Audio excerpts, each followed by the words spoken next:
In 1935, 9 out of 10 American farms had no electricity, no refrigerator, no light switch, no running water in the house. And yet, those families ate better, slept warmer, and worried less about an empty pantry than most folks do today with a Costco membership. How did they do it? They knew things. Hundreds of small, sharp, useful things that nobody bothered writing down because every kid on every farm from Vermont to Texas already knew them by the time they were 10 years old. Those skills are gone now. Not most of them. Almost all of them. Wiped out in a single human lifetime. But here's what's going to bother you. Number 37 on this list would get a man arrested by OSHA inside an hour today. Number 14 still sells for the exact same price it sold for in 1925, while everything else in America has gotten 100 times more expensive. And number 3?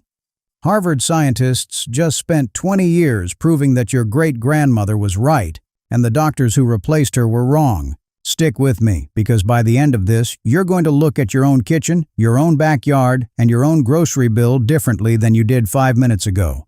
These are the 50 forgotten farm skills every single American knew 100 years ago. Let's count them down. Picture a man at 4 in the morning, July, walking out to a 10-acre wheat field with a tool that looks like a scythe with a wooden harp bolted to the handle. That harp was called a cradle. 3 or 4 long wooden fingers running parallel to the blade just above it. When the farmer swung, the blade cut the wheat at the base, and the cradle caught the falling stalks and laid them in a tidy row, all the seed heads pointing the same direction. That second part is what made it a skill. Anybody can swing a blade, laying down 200 yards of grain so neatly that a woman following behind could grab a handful and tie it into a sheaf without bending twice. That took a year of practice. A good cradler cut about 2 acres a day.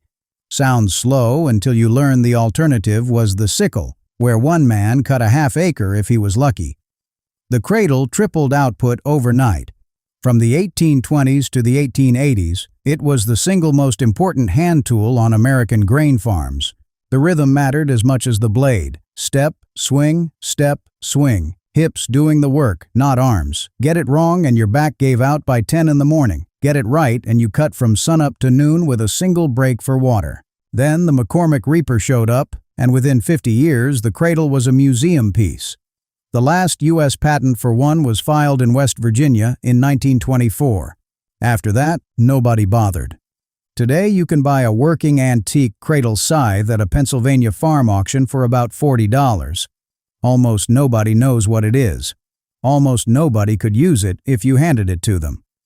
But the next skill on this list, that one happened in the barn, after the cradling was done. And it's the reason American kids in 1900 had calluses on their hands by age 12. A flail is 2 pieces of wood. A long handle, about 5 feet, and a shorter beating stick about 3 feet, joined at the end with a leather thong. You hold the long stick. You swing it overhead. The short stick whips around and slams into the wheat heads spread on the barn floor. The grain pops out of the husks. You sweep it aside. You do it again. For 10 hours. A grown man with a flail could thresh about 7 bushels of wheat a day. 8 of rye, 15 of barley, 20 of buckwheat. The numbers are in the Britannica entry, and they haven't changed since the Romans. Here's what nobody tells you. The sound of a flail on a hardwood barn floor is loud enough to be heard half a mile away. In November, when every farm in the county was threshing, you could stand on a hilltop in Pennsylvania and hear 40 barns going at once. Whump, whump, whump, a whole valley keeping time. Kids started swinging flails at age 10. By 14, they could keep pace with a grown man. By 20, their forearms looked like rope. The portable threshing machine showed up in the 1840s and started taking the work over by 1890. By 1925, almost all American grain went through a steam-powered thresher run by a traveling crew. The flail survived only on small homesteads and Amish farms, where it still gets used today on rye and spelt. Here's the part that'll surprise you. Modern artisan bakers in New York and Vermont now pay Amish growers a premium, sometimes triple the price of combine-threshed grain, for hand-flailed wheat, because the grain isn't cracked or heat-damaged. A tool the world wrote off in 1900 is now a luxury input. But there was still one more step before you had clean grain in a sack. And in 1925, every farmer's wife knew exactly which day to do it. After threshing, you didn't have wheat. You had a pile of wheat mixed with chaff, broken straw, dirt, and bits of bug. To separate them, you waited for a breezy day with steady wind, took a wide flat wooden scoop called a winnowing basket, scooped up a heap of grain, and tossed it gently into the air. The wheat fell straight down. The chaff blew sideways. The dirt dropped at your feet. After 10 or 12 tosses, you had a clean pile of grain on the tarp. The trick was reading the wind. Too gentle, the chaff didn't blow off. Too strong, your wheat blew across the barnyard. A farmer learned to gauge wind speed by watching the leaves on the maple tree at the edge of the field. Maple leaves trembling but not turning meant about 8 miles an hour, which was perfect. If the wind didn't cooperate, you used a fanning mill, a wooden box with a hand-cranked fan and a series of vibrating screens. You poured grain in the top, cranked, and clean wheat came out one chute while chaff blew out another. A good fanning mill was the most expensive piece of equipment on a small farm besides the plow. About $15 in 1925, when a farmhand made $1.50 a day. Today, combines do all of this: cut, thresh, winnow, in a single pass at 6 miles an hour. One operator does the work of 50 men in one afternoon in a dust-free cab with air conditioning. We didn't lose anything important when that changed. But we did lose something. We lost the rhythm of fall, the sound of flails, the dust hanging gold in the late afternoon light off a tossed scoop of wheat. Now hold that picture in your head, because the next skill is what came before any of this. Before harvest, before threshing, before winnowing, somebody had to put the seed in the ground, and the way they did it would astonish you. A canvas seed bag slung over the left shoulder, hanging at the right hip. 100 pounds of wheat, oats, or clover seed inside. A man pacing across a freshly plowed field at exactly 2 miles an hour, his right arm swinging in a steady underhand arc, releasing a fan of seed every other step. Step, throw, step, throw. Left foot down on the throw, always the same. Done right, that motion seeded an acre with about 1.5 bushels of wheat in 20 minutes. Perfectly even, no bare spots, no piles. Done wrong, you got a field that came up patchy and grew weeds in the gaps. The skill was in the wrist. The grain had to leave your hand at the same height every time, with the same flick. Old farmers said you couldn't teach broadcasting from a book. You had to walk behind a man who knew how, watching his arm for about 2 weeks. The Bible reference everybody half remembers, the parable of the sower, some seed falling on rocks, some on good ground, some among thorns. That wasn't a metaphor when Jesus said it. That was a description of broadcasting seed. 2,000 years ago, same motion, same bag, same problem. Jethro Tull invented the seed drill in 1701, but most American farmers didn't own one until after 1850. Even then, broadcasting stayed standard for clover, alfalfa, oats, and grass seed deep into the 1920s because a seed drill cost $30 and a canvas bag cost $0.25. There's something else. Hand broadcasting puts the seed on top of the soil, not buried. After a rain, the seed settles into the cracks naturally. Modern no-till planters are now copying this. Burying seed too deep starves it of oxygen and slows germination. The man with the bag was 3,000 years ahead of John Deere. He just didn't know it. But once that seed was in the ground and the wheat or hay was cut and dried, you had to put it somewhere safe for winter. And what they built next would last in a Vermont pasture for 40 years without a single nail. Every kid in America used to know what a haystack looked like up close, not the cartoon version. The real one, 20 feet tall, perfectly conical, built around a single oak pole driven into the ground at the center. The pole came first. A straight oak or locust sapling, 8 to 12 feet long, sharpened at one end and pounded into the meadow with a sledgehammer. Around it, the men forked up loose hay, a wagon load at a time, while a man on top stomped it down and shaped it. Here's the secret almost nobody knows. Each forkful had to land with the rounded end of the hay facing outward, the loose ends streaming inward toward the pole. Done that way, the outside of the stack worked like shingles on a roof. Rain ran off. Snow slid down. Wind couldn't grab it. A properly built haystack stood through a Vermont winter with no roof, no tarp, no shed. The outer 6 inches got brown and weather-beaten, but the hay underneath stayed bright green and sweet-smelling. In April, you peeled back the brown layer like a banana skin, and your cows ate June hay in the snow. Now here's what'll get your attention. A loose haystack will catch on fire by itself if it's built wrong. If the hay went in too damp, microbes inside started fermenting. Fermentation produces heat. The heat builds. By week 3, the inside of the stack can hit 140 degrees. By week 4, 180. At about 200 degrees, the hay spontaneously combusts. Farmers lost barns this way every year. The smoke would seep out the top before the flames showed. And that's when you knew you had a problem. A good haymaker tested every load by plunging his arm into the stack a week after it was finished. Warm was fine. Hot meant tear it down and spread it back out before sundown. The Amish in Lancaster County still build loose haystacks. So do a few old-timers in Appalachia. Everywhere else, hay goes into round bales wrapped in plastic, which costs about $40 a bale and lasts maybe 2 seasons. A center pole haystack costs nothing. The pole is free. The hay is free. The skill, well, that's the part that's gone. But the tool that built it, the tool that did everything from forking hay to mucking the stable, that tool had a shape so specific that it became the symbol of American farming itself. Look at Grant Wood's painting, American Gothic, 1930. The farmer holding the fork. 3 tines. Long handle. Slightly curved. That's not a generic pitchfork. That's a hay fork. And it's different from a manure fork, which has 4 or 5 shorter tines, and different from a silage fork, which has 6 or 7 thick stubby tines, almost like a scoop. A 1925 farmer owned all 3. He used the 3-tine for loose hay because it held a big load without dropping straws. He used the 4-tine for stable manure because the closer spacing kept the wet stuff from falling through. He used the silage fork for chopped corn because that stuff is heavy and packs tight. Confusing them was a sign of a city boy. A real farmhand grabbed the right fork in the dark by feel. The handle mattered too. Hickory, ash, or white oak, draw-knifed to a slight oval, sanded smooth by the calluses of 3 generations. A good handle had a name. Men talked about their forks the way truckers talk about their trucks. Here's a number that'll surprise you.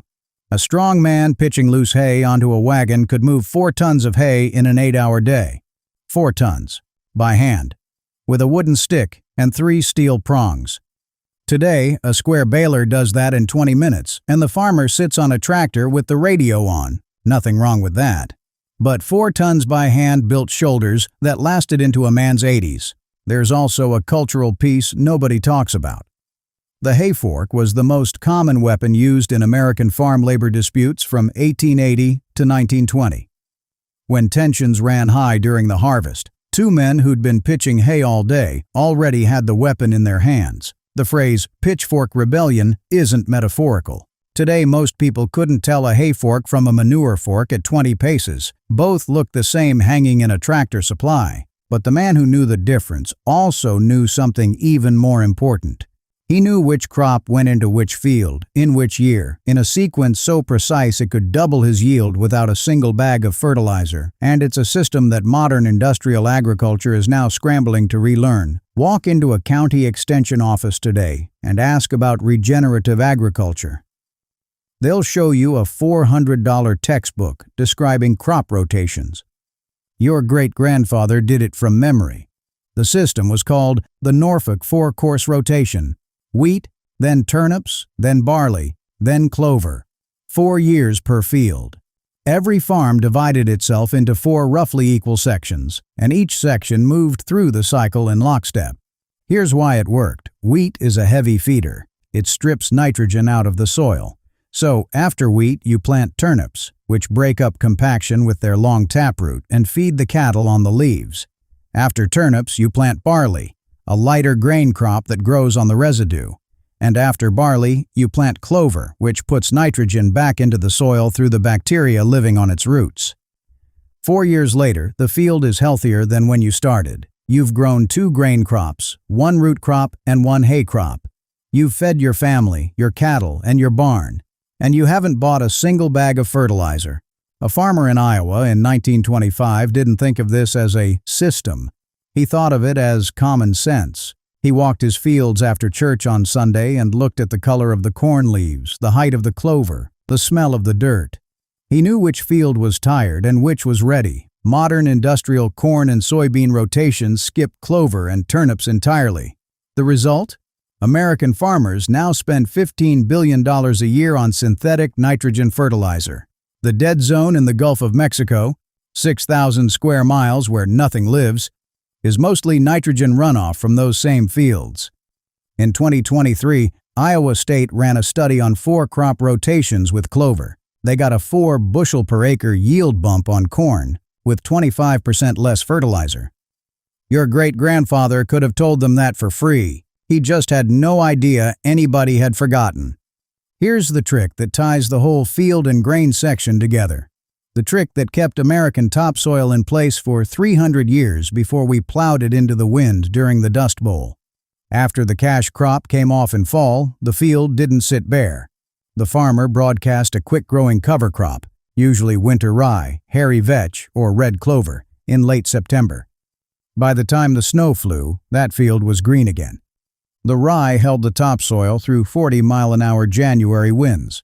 The roots broke up the subsoil. The clover fixed nitrogen. And in April, the farmer plowed the whole green carpet under, where it became free fertilizer for next year's corn. A farm with cover crops never lost soil to erosion. A farm without them lost about a quarter inch of topsoil per year. Doesn't sound like much, but topsoil takes 1,000 years to form an inch. We burned through 10,000 years of soil building in 3 generations. When World War II ended, synthetic nitrogen fertilizer became cheap. Cover crops disappeared from American agriculture almost overnight. Why bother growing clover when you could just dump 200 pounds of urea on the field? That decision turned out to be the most expensive mistake in American agricultural history. The USDA now estimates we've lost 1/3 of our topsoil since 1925. 1/3 in one human lifetime. The good news? Cover cropping is roaring back. Big organic farms, regenerative ranches, and homesteaders are putting clover and rye back into rotation. The USDA's own conservation program now pays farmers to do what your great-grandfather did for free. So that's 8 forgotten skills, and we're not even out of the field yet. Because once the seed went down and the harvest came in, the real work started. In the barn, with the animals. And the very first thing on that list will make you flinch. In April, when the spring litters hit 3 weeks old, every farmer in America did something that would land him on the evening news today. He picked up a pocket knife, sharpened it on a whetstone, dipped the blade in turpentine, and castrated every male pig in the litter. By himself, in the barnyard. With no anesthetic, no veterinarian, and no paperwork. Here's why he did it. A boar pig, an uncut male, produces meat that smells like a wet locker room when it's cooked. The compound is called androstenone, and once you've smelled boar taint, you never forget it. Cut the boar early enough, the smell never develops, and the pig grows into a 250-pound barrow with bacon as sweet as anything you've ever tasted. The technique was fast. Hold the piglet between your knees, head down. 2 short vertical cuts in the scrotum. Reach in, pull each testicle out, twist it off. Twisting closes the blood vessels better than cutting. Splash of turpentine in the wound. Set the piglet back down. Done in 40 seconds. Move to the next one. A farmer doing his own litter of 12 pigs was finished in under 15 minutes.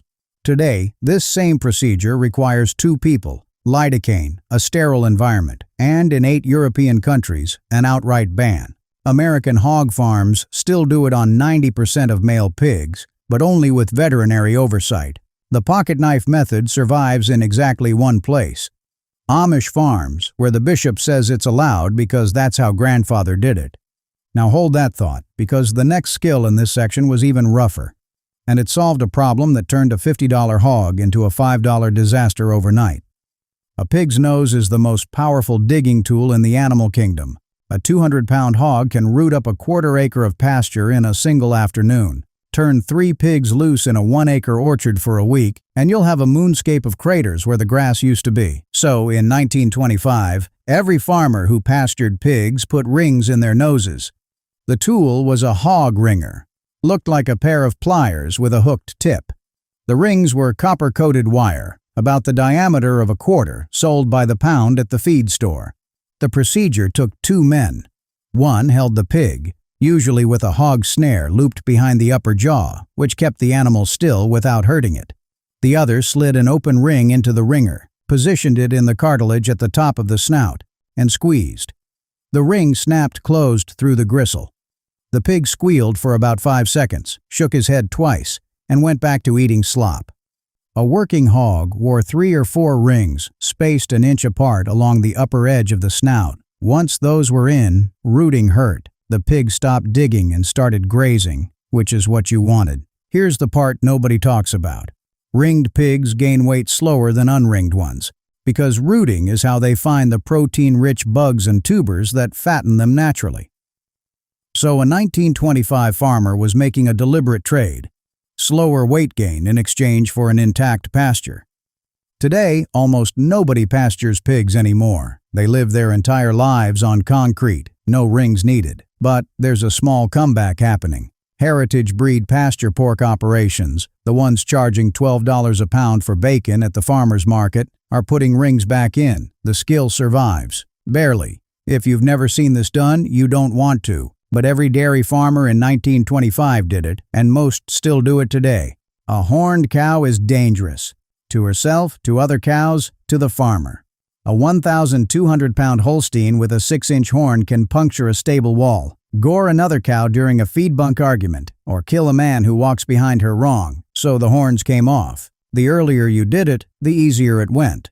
A calf is born without horns.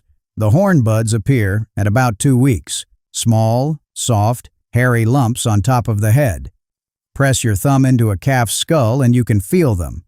That 2 to 6 week window is when you disbud. The tool was a disbudding iron, a heavy steel rod about a foot long with a cup-shaped tip the size of a $50. You heated it cherry red in the wood stove or a forge, took it out to the barn, restrained the calf, and pressed the cup down over the horn bud for about 10 seconds. The smell was unforgettable, burnt hair and skin. The calf bawled. The mother in the next pen bawled louder. After 10 seconds, you lifted the iron, and there was a perfect copper-colored ring of cauterized tissue where the bud had been.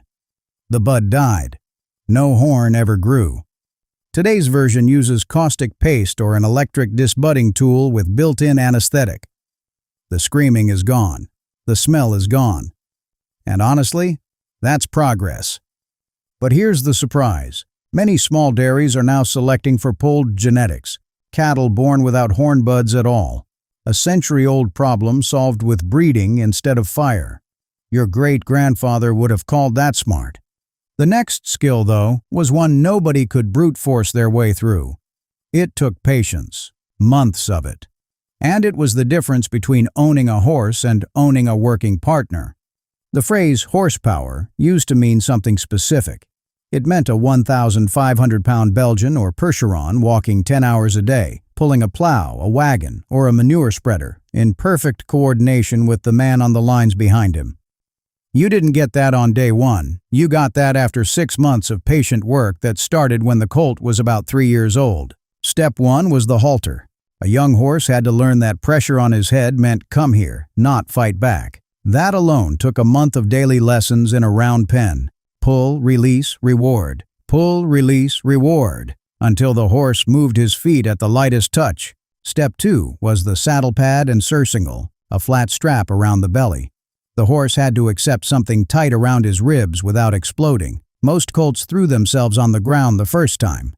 The trick was to do it in deep sand or sawdust, so they couldn't hurt themselves or you. Step 3 was the bit.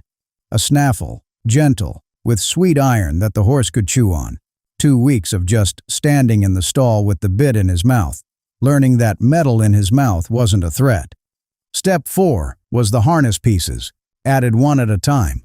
Crupper under the tail, breeching around the rump. Collar over the neck, the most important fit on the entire rig, because a poorly stuffed collar would give a horse a permanent shoulder sore in 2 days. Step 5 was hitching. First to a sled, dragged in the snow, then to a stone boat, then a single-bottom plow, then finally paired with an older, steady horse for real field work. A good draft horse hitched and unhitched the same way every morning. Knew his name, knew the words G, right, haw, left, step up, and whoa, and would stand quiet in the field while the farmer ate lunch under a tree. Tractors killed this skill in a generation. By 1955, almost nobody under 40 knew how to harness a team.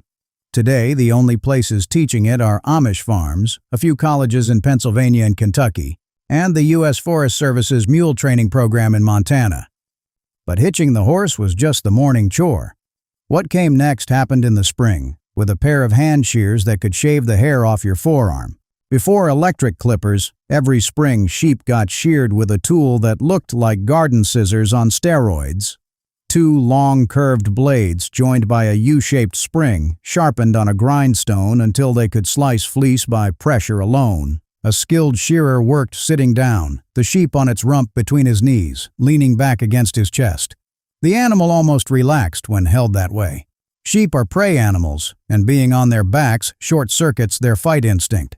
The cut started at the brisket, the chest, then down the belly, then around the crutch, then up the first hind leg, across the back, down the other side. Done right, the entire fleece came off in one piece, like a single thick wool blanket. That intact fleece was worth more at the wool buyer than a pile of scraps. Pay was 6 or 7 cents per sheep in 1925. A traveling shearer who could do 100 sheep a day made about $7, 5 times a farmhand's wage. The skill was that valuable. The world record for blade shearing, set in 1892, was 321 sheep in a single day. That's 1 sheep every minute and 40 seconds, for 9 hours, with a hand tool. Try it sometime. Electric clippers showed up in 1888 but didn't dominate American farms until the 1940s. After that, blade shearing died fast. Today, fewer than 200 working blade shearers remain in the United States, but there's a quiet comeback. Heritage breed sheep farms, Shetland, Icelandic, Navajo Churro, are hiring blade shearers because the hand cut leaves more length on the fleece, which the hand spinning market pays double for. A 1925 skill is now a luxury service. Now here's a question you've never thought to ask. How did a 1925 farmer know one of his cows was sick? Before vets, before lab tests, before milk tank bulk samples. How did he catch a problem in time to save the animal?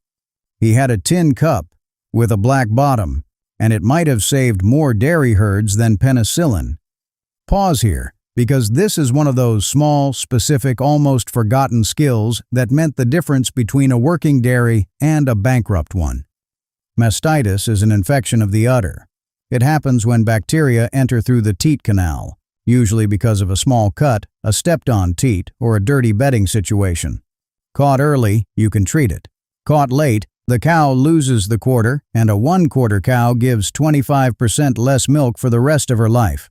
In 1925, there were no antibiotics, no bulk tank somatic cell counts, no laboratory tests. The farmer's only tool was a strip cup. A strip cup was a little tin cup about 3 inches across with a black painted bottom and a fine mesh screen across the top. Every morning before he milked the cow, the farmer squeezed 2 or 3 squirts from each teat into the cup. He looked at the screen. Healthy milk passed through clean. Infected milk left clots, flakes, or stringy threads of pus that caught on the mesh. The black background made them visible against the white milk. If he saw flakes, he didn't milk that quarter into the bulk pail. He milked it onto the barn floor, separately, and treated the cow that day. Hot compresses, frequent stripping every 2 hours to drain the bad milk, and back then, sometimes a turpentine and lard salve rubbed into the udder. Saved more cows than you'd think.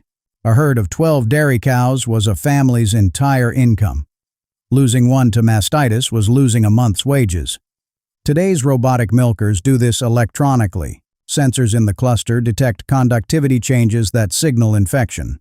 Costs about $200,000 per stall. A strip cup cost a nickel.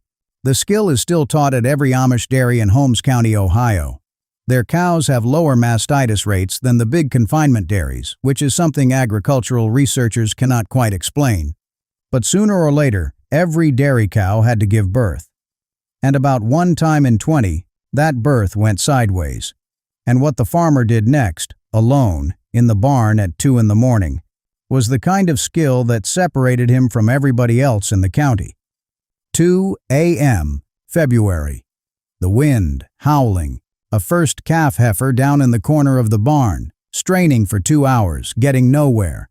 The farmer kneeling behind her, sleeves rolled up, arms soapy to the shoulder, reaching inside. He's looking for the calf's front feet and nose. If both are pointing the right direction, he can help. If a foot's turned back or the head's twisted, he has to push the calf back in and reposition it, by feel, in the dark, with a 1,200-pound animal in active labor. If the position is right, he loops obstetric chains above the calf's fetlocks.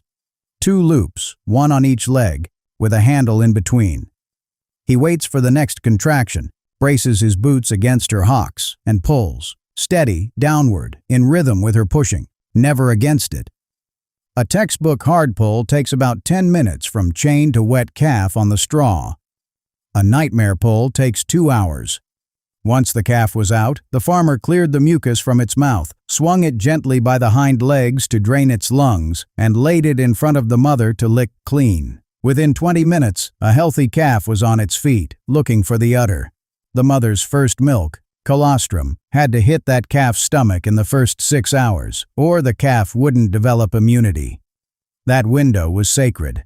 A farmer who couldn't pull a calf was a farmer who lost calves. A lost calf was $60 in 1925, a month's grocery money. So every dairy farmer learned, usually by helping his father at age 12. Today, large dairies have on-call veterinarians. Small dairies have YouTube.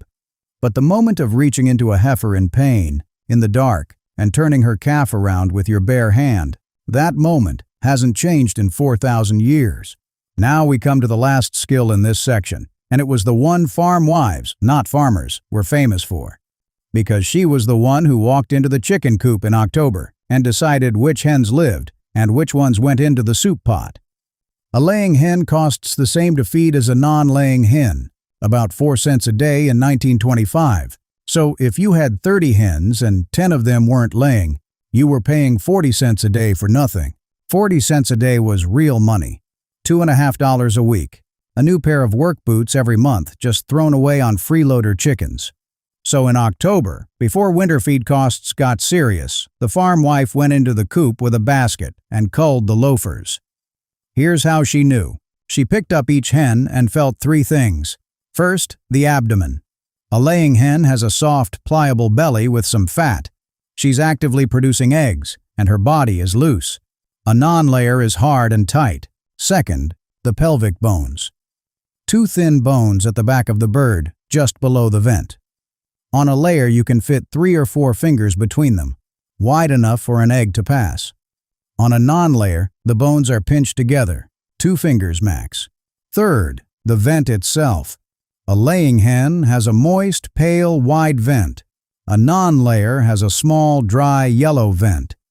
The difference is unmistakable once you've felt 30 of each. The farm wife also looked at the comb and the legs. A productive hen has a bright red, waxy comb and pale, faded legs, because the yellow pigment in her body has been pulled into the egg yolks. A non-laying hen has a dull comb and bright yellow legs, because the pigment stayed in her instead of going into eggs. Wrong birds went in the soup pot that Sunday. Right birds got an extra handful of cracked corn and lived to lay another year. A 1925 farm wife with 30 hens kept her flock at about 70% layers all winter. A modern backyard chicken keeper with no idea how to cull keeps a flock at maybe 30%. The difference shows up in the egg basket every morning. That's the entire livestock section. 8 skills, all of them rough, all of them gone. But what came next was even more important, because it's how a 1925 family ate in February, when the snow was 4 feet deep and the nearest grocery store was a 6-hour wagon ride away. Most people think smoking fish means hot smoke and a quick cook. Wrong. That's barbecue. Real preservation smoking, the kind that kept a barrel of trout edible from October to April, was cold smoking, and it took 2 solid days. The fire never touched the fish. A small, smoldering pile of apple, hickory, or alder wood burned in a firebox 8 or 10 feet away from the smokehouse, connected by a buried clay pipe or a covered trench. The smoke cooled as it traveled, drifting into the smokehouse at about 80 degrees. Warm enough to dry the fish, cool enough that nothing cooked. The fish came out of the lake whole, were gutted, split down the back, and brined overnight in salt and brown sugar. Maine fishermen used Atlantic salmon. Appalachian families used brook trout. Great Lakes farmers used whitefish and lake herring. Same technique, different waters. After the brine, the fish hung on hickory rods inside the smokehouse for 36 to 48 hours. The skill was tending the fire. Too hot, the fish cooked and spoiled. Too cool, the smoke didn't penetrate, and bacteria grew. A good smokehouse man slept in 3-hour shifts and adjusted the fire by feel. Done right, the finished fish was leathery on the outside, deep red inside, and would keep in a cool pantry for 6 months without refrigeration. The flavor was so concentrated that a 1-pound smoked trout could feed a family of 4 with a pot of potatoes. A pound of cold smoked Alaskan salmon today retails for $40 to $60. In 1925, your grandfather pulled it out of the lake himself, and it cost him a Saturday afternoon. But fish wasn't the only thing that needed to last through winter. The orchard was loaded in October, and a 1925 farm wife knew exactly what to do with it before the first hard freeze. A bushel of apples weighs about 42 pounds fresh. Dry that bushel down properly, and you've got 6 pounds of leathery apple slices that fit in a 1-gallon jar and will last you 2 years. The technique was simple. The skill was in the consistency. The farm wife peeled and cored each apple, then sliced it crosswise into rings about a 1/4 inch thick. Some women dipped the rings in salt water for a minute to keep them from browning. Most just worked fast. A fresh apple oxidizes within minutes, and once you've cut 100 of them, you don't have time to be precious. Then came the strings. Long pieces of cotton butcher's twine, threaded through the cores of the rings like a strand of beads, hung from the rafters of the attic or the kitchen. A well-strung row held about 30 rings, all spaced an inch apart so the air could move between them. In a Vermont attic, with the wood stove going below and the windows cracked for airflow, those apples dried completely in about a week. In Georgia, where the humidity was higher, they sometimes had to be moved to the porch on dry afternoons and brought in at night. You knew they were done when they bent without breaking and felt like soft leather between your fingers. The dried rings went into stoneware crocks, layered with sheets of brown paper. Stored cool and dark, they'd keep for 2 full years. Reconstituted in water for an hour, they came back to life as pie filling that tasted like September. Some farms dried 20 bushels of apples a year. That's 120 pounds of dried fruit packed away in 5 crocks that fed the family every Sunday breakfast from November to April. Today, the same product, sold as organic dried apple rings at the health food store, runs $14 a pound. A 1925 farm wife produced 120 pounds for the cost of a roll of butcher's twine. The crock she stored them in, though, that crock had a second job. And that job was responsible for one of the strangest, most powerful, most scientifically validated foods in human history. Cucumbers in vinegar are pickles.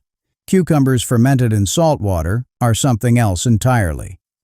In 1925, every German, Polish, Czech, and Russian farm family in America made fermented pickles by the crockful. The recipe was 5 gallons of water, 3/4 of a cup of pickling salt, and as many fresh-picked Kirby cucumbers as you could fit in a 5-gallon stoneware crock, usually about 40 pounds. Add a layer of fresh dill on top, 2 heads of garlic, smashed, a handful of grape leaves to keep the pickles crisp. Weight everything down with a clean dinner plate and a river rock so the cucumbers stayed under the brine. Cover with a cotton cloth. Put it in the cellar at 60 degrees. Walk away. For 2 weeks, that crock did chemistry. The salt killed off bad bacteria. Lactobacillus bacteria, the same family that lives in your gut, woke up on the cucumber skins and started eating sugars, producing lactic acid as a waste product. The brine clouded. Bubbles rose. The smell got sharp and tangy. After 2 to 4 weeks, depending on temperature, the pickles were done. Dark green, firm, sour, alive with active cultures. They'd keep in the cellar all winter. Here's the part that should make you sit up. PubMed has dozens of peer-reviewed studies on fermented vegetables. The bacteria in a properly fermented pickle, Lactobacillus plantarum, Leuconostoc mesenteroides, are the exact same probiotic strains that supplement companies now sell in $40 a bottle capsules. A 2018 University of Copenhagen study found measurable improvements in IBS symptoms in patients who ate fermented vegetables for 6 weeks. The Mayo Clinic published similar findings in 2019. Your great-grandmother was eating clinical-grade probiotics every day for free. Today, a 16-ounce jar of lacto-fermented kosher dills at Whole Foods costs $12. A 1925 farm wife produced 40 pounds, about 100 jars worth, for the cost of a handful of salt. But the cucumber pickle wasn't the only thing fermenting on the back porch. Another crock was working too, and it would become the family's daily breakfast. This was a daily skill, not a seasonal one. Every morning, a 1925 farm wife had a half-gallon of yesterday's surplus raw milk sitting in a covered crock on the back of the stove, slowly turning into something miraculous. That something was clabber. Raw milk left at room temperature naturally clabbers. The lactobacillus bacteria already living in the milk multiply, eat the lactose, and produce lactic acid. The acid causes the milk proteins to curdle into a soft, yogurt-like custard. After 24 to 48 hours, you had a thick, tangy, slightly sour, fully fermented dairy food. Some farms ate clabber straight with a sprinkle of sugar and a splash of cream. It was a common Southern breakfast well into the 1930s. Thomas Jefferson ate it. So did most of his neighbors. But clabber had a second life. Heat it gently to about 110 degrees, and the curds tightened up and separated from the whey. Pour the whole pot through a cheesecloth-lined colander, and the curds collected in the cloth. Tie the cloth into a bag, hang it from a kitchen cabinet handle for 2 hours to drain, and you had farmer's cheese. A gallon of milk yielded about 2 cups of farmer's cheese. Salt it, work in a little cream, and you had a fresh spreadable cheese that tasted like ricotta and chèvre had a baby. Spread it on bread, mix it into noodle dishes, eat it with honey for breakfast. The Amish in Lancaster County still make this every morning.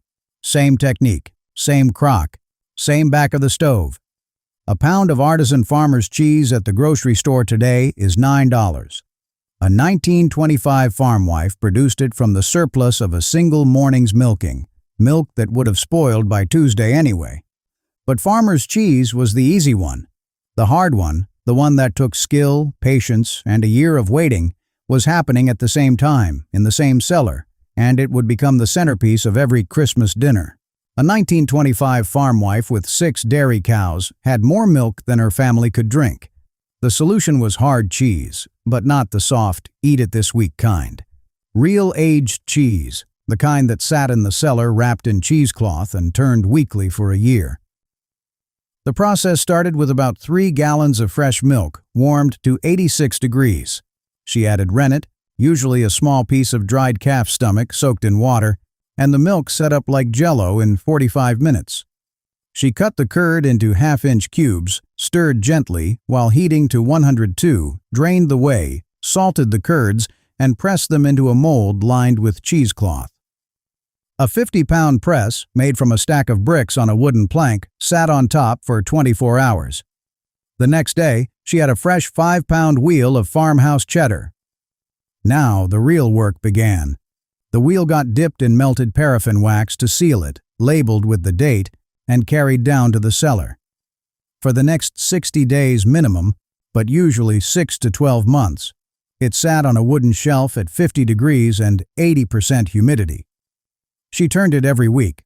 The bacteria and molds inside the wax did slow, complicated work, breaking down proteins and fats into hundreds of new flavor compounds. Cut into a year-aged wheel at Christmas, and the cheese was sharp, crumbly, and complex. Nothing on a grocery store shelf comes close. Real aged farmhouse cheddar from Vermont's Cabot Creamery, using a similar technique, sells for $35 a pound today. A 1925 dairy farm produced 8 or 10 of these wheels every year, for free, from milk that would have gone to the pigs. Now here's the section pattern break. The next skill in this list isn't just clever. It's the reason an entire region of the United States stopped getting a deadly disease that killed thousands of children every year. And the USDA didn't figure out why for almost a century. Pull up a chair. This one might be the most important forgotten skill in the entire video. Cornbread, grits, hominy, tortillas, tamales. They're all corn-based, but they're not just ground corn. They're nixtamalized corn. Corn that has been soaked in an alkaline solution before being processed. And that one extra step is the difference between life and a wasting deadly disease called pellagra. In 1925, every farm woman in Appalachia and the Deep South knew how to do it. She took dried field corn, dropped it into a pot with water and either wood ash lye or pickling lime, and simmered it for an hour. Then she let it soak overnight. The hard outer hull of each kernel slipped right off in her hands the next morning. The alkali had dissolved it. What she didn't know, what nobody knew until the 1940s, was that the same alkali also unlocked the niacin, vitamin B3, bound up inside the corn. Without nixtamalization, that niacin is biologically unavailable. Eat enough non-nixtamalized corn as your main staple, and you'll develop pellagra, skin lesions, diarrhea, dementia, death. The 4 Ds. Pellagra killed an estimated 100,000 Americans between 1900 and 1940, almost all of them in the South, where poor white tenant farmers and black sharecroppers ate cornmeal 3 times a day, but cornmeal made from corn that had skipped the wood ash step. The Cherokee, Choctaw, and Creek had been nixtamalizing corn for 3,000 years before European settlers arrived. They taught the technique to the colonists. The colonists who kept doing it stayed healthy. The ones who skipped it because they thought it was a waste of time started dying in droves. USDA scientist Dr. Joseph Goldberger figured out the connection in 1915, but it took until 1937 for the link to niacin to be confirmed. By then, 3 generations of Southerners had died from a problem their grandmother's technique would have prevented. Today, you can buy a 24-ounce can of hominy at the grocery store for $3. The Cherokee technique that produced it is still alive in Mexican kitchens, where every tortilla starts with nixtamalized corn, and pellagra, in places that still nixtamalize, is essentially unknown. The full story of corn is too important to forget. Now let's move to a skill that involved something most modern Americans wouldn't even pick up off the floor. Hog butchering day was November. The hams went to the smokehouse. The lard rendered into crocks, and the trim meat got ground for sausage. But sausage needs casings, and 1925 casings didn't come from a butcher supply catalog. They came from the pig's intestines. Here's the part most people skip when they tell this story. Cleaning intestines into usable casings is precise work.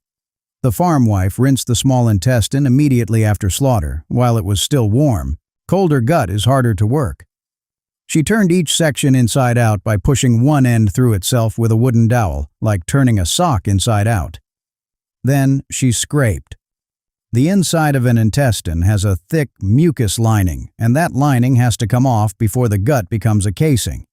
She used the back of a butter knife and dragged it the length of each section, peeling off the slimy membrane. Did it 3 or 4 times until what remained was a thin, translucent, almost paper-like tube. After scraping, the casing soaked overnight in cold salt water. The next morning, they got rinsed 3 times, packed into glass jars in heavy salt brine, and stored in the cool cellar. Stored that way, they kept a full year.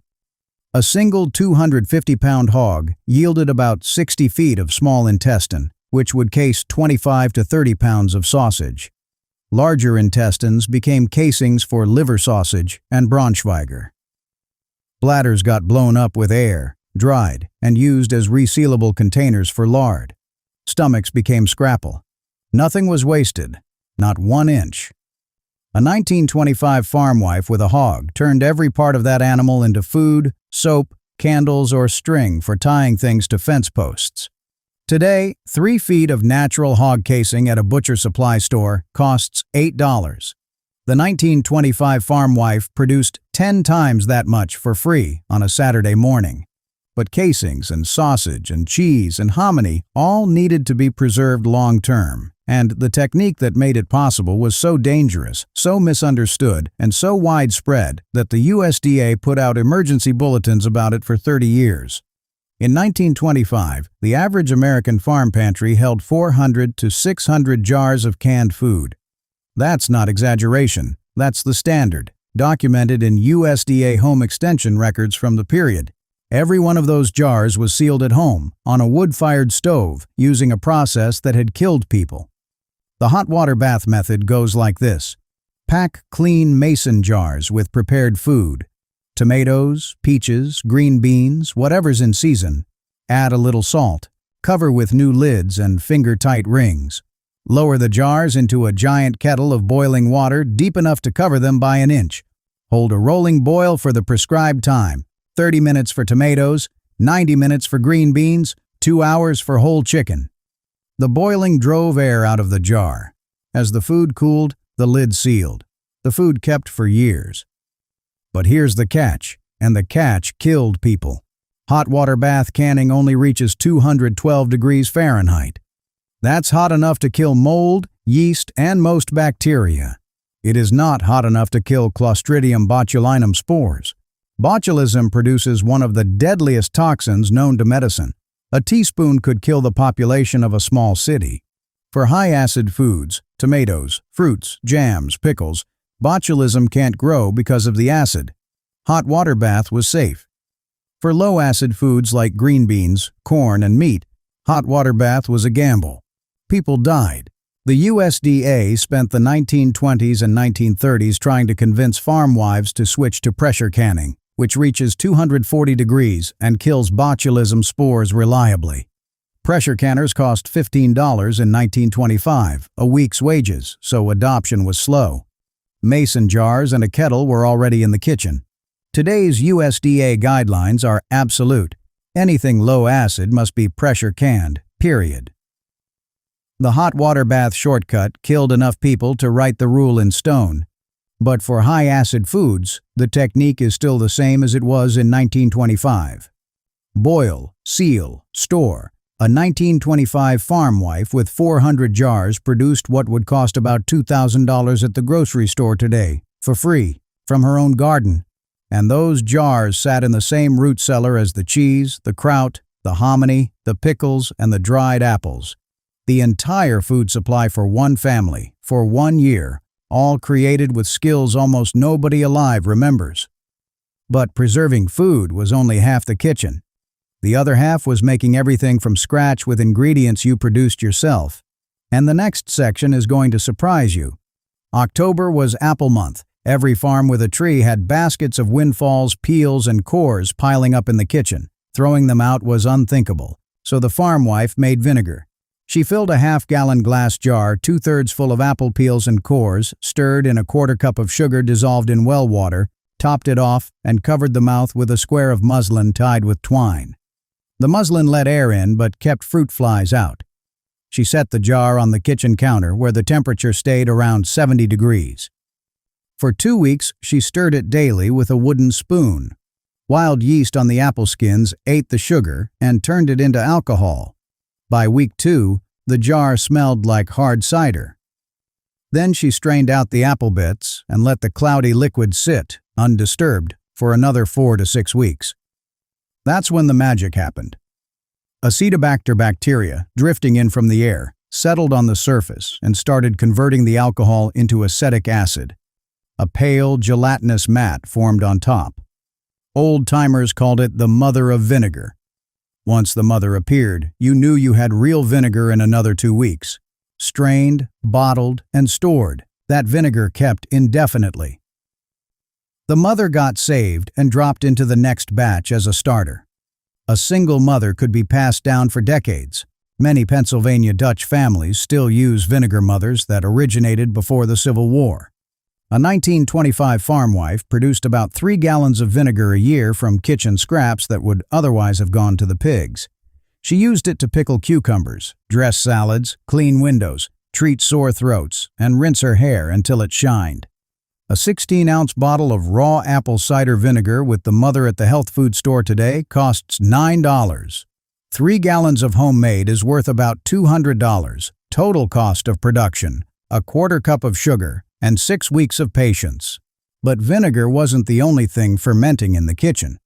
The bread itself depended on a living organism that almost every farm wife kept alive on the back of the stove, sometimes for 50 years. Before Fleischmann's started selling cake yeast in waxed paper packets at the general store, every farm wife in America kept her own yeast. Most kept it in a small crock on the back of the stove, fed it daily, and never let it die. The recipe was different from sourdough. It started with hops, the dried flowers of the hop vine, the same hops used to make beer, and a peeled, mashed potato.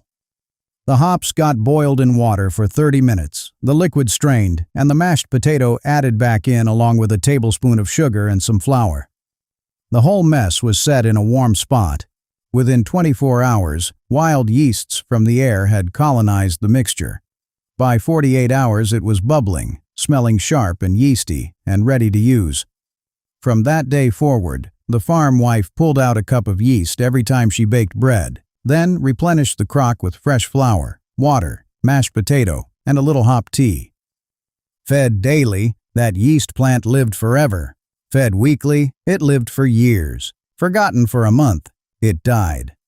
A pioneer woman heading west in a covered wagon took her yeast with her, packed in a small wooden firkin wrapped in wool to keep it from freezing.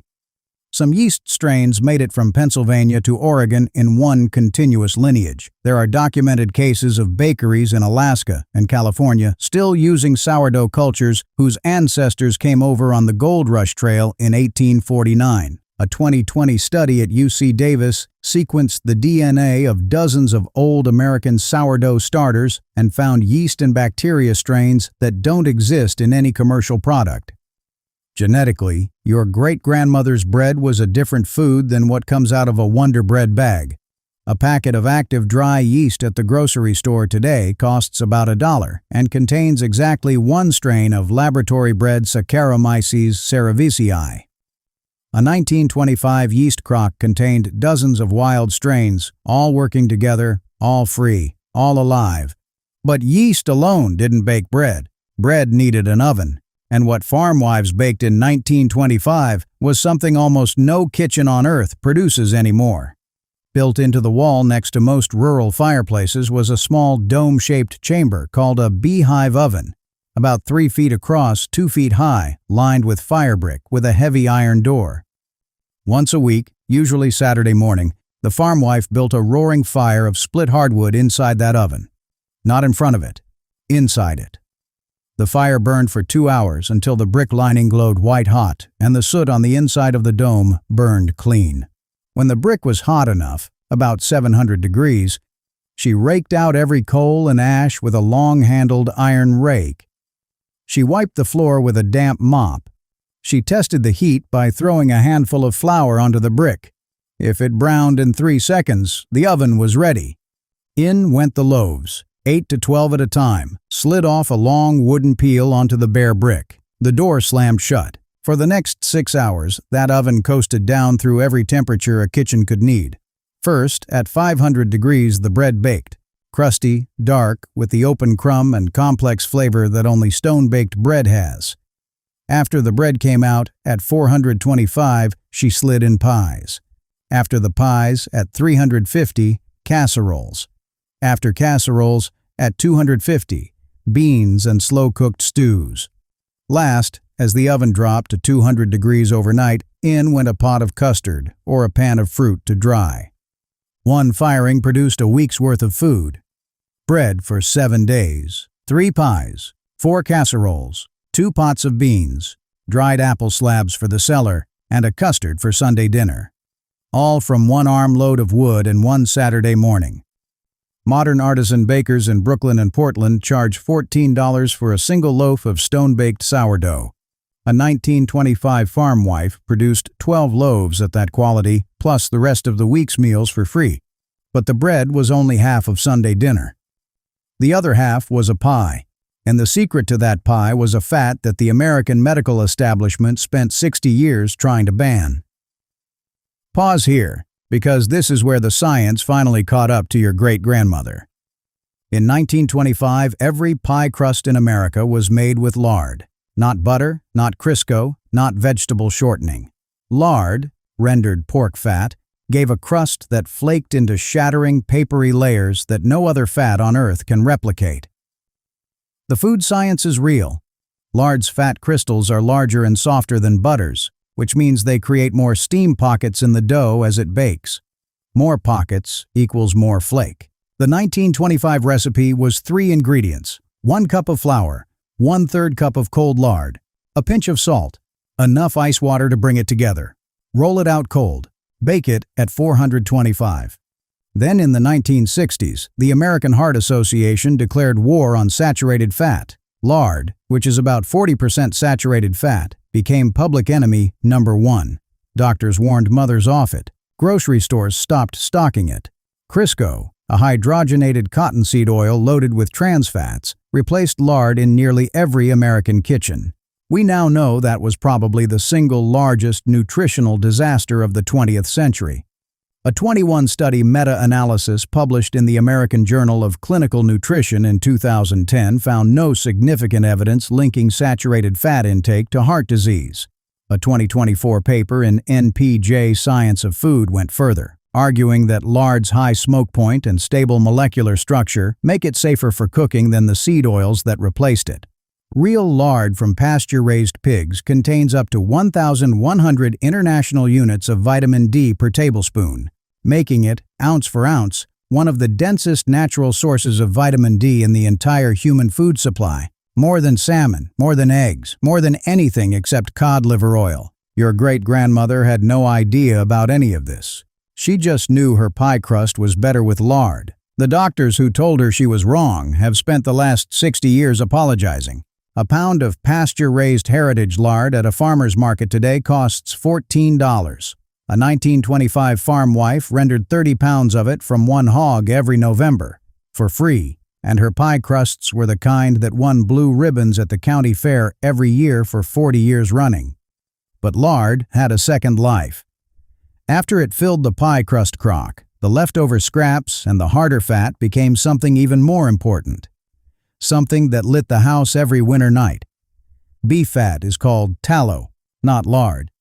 Different animal, different texture, different melting point. Where pork lard stays soft at room temperature, tallow gets hard as a hockey puck. That hardness made it perfect for one specific job: making candles.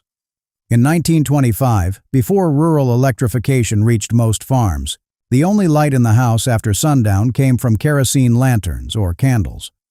A farm family burned through about 200 candles a year. Buying them at the store cost $4, a week's wages, so most farms made their own. The process started with the November butchering. After the cow came down, the farm wife trimmed the kidney fat, the back fat, and the brisket fat, the firmest, whitest fat on the animal, called suet. She cut it into half-inch cubes, dropped it in a heavy iron kettle with an inch of water, and cooked it on low heat for 5 or 6 hours.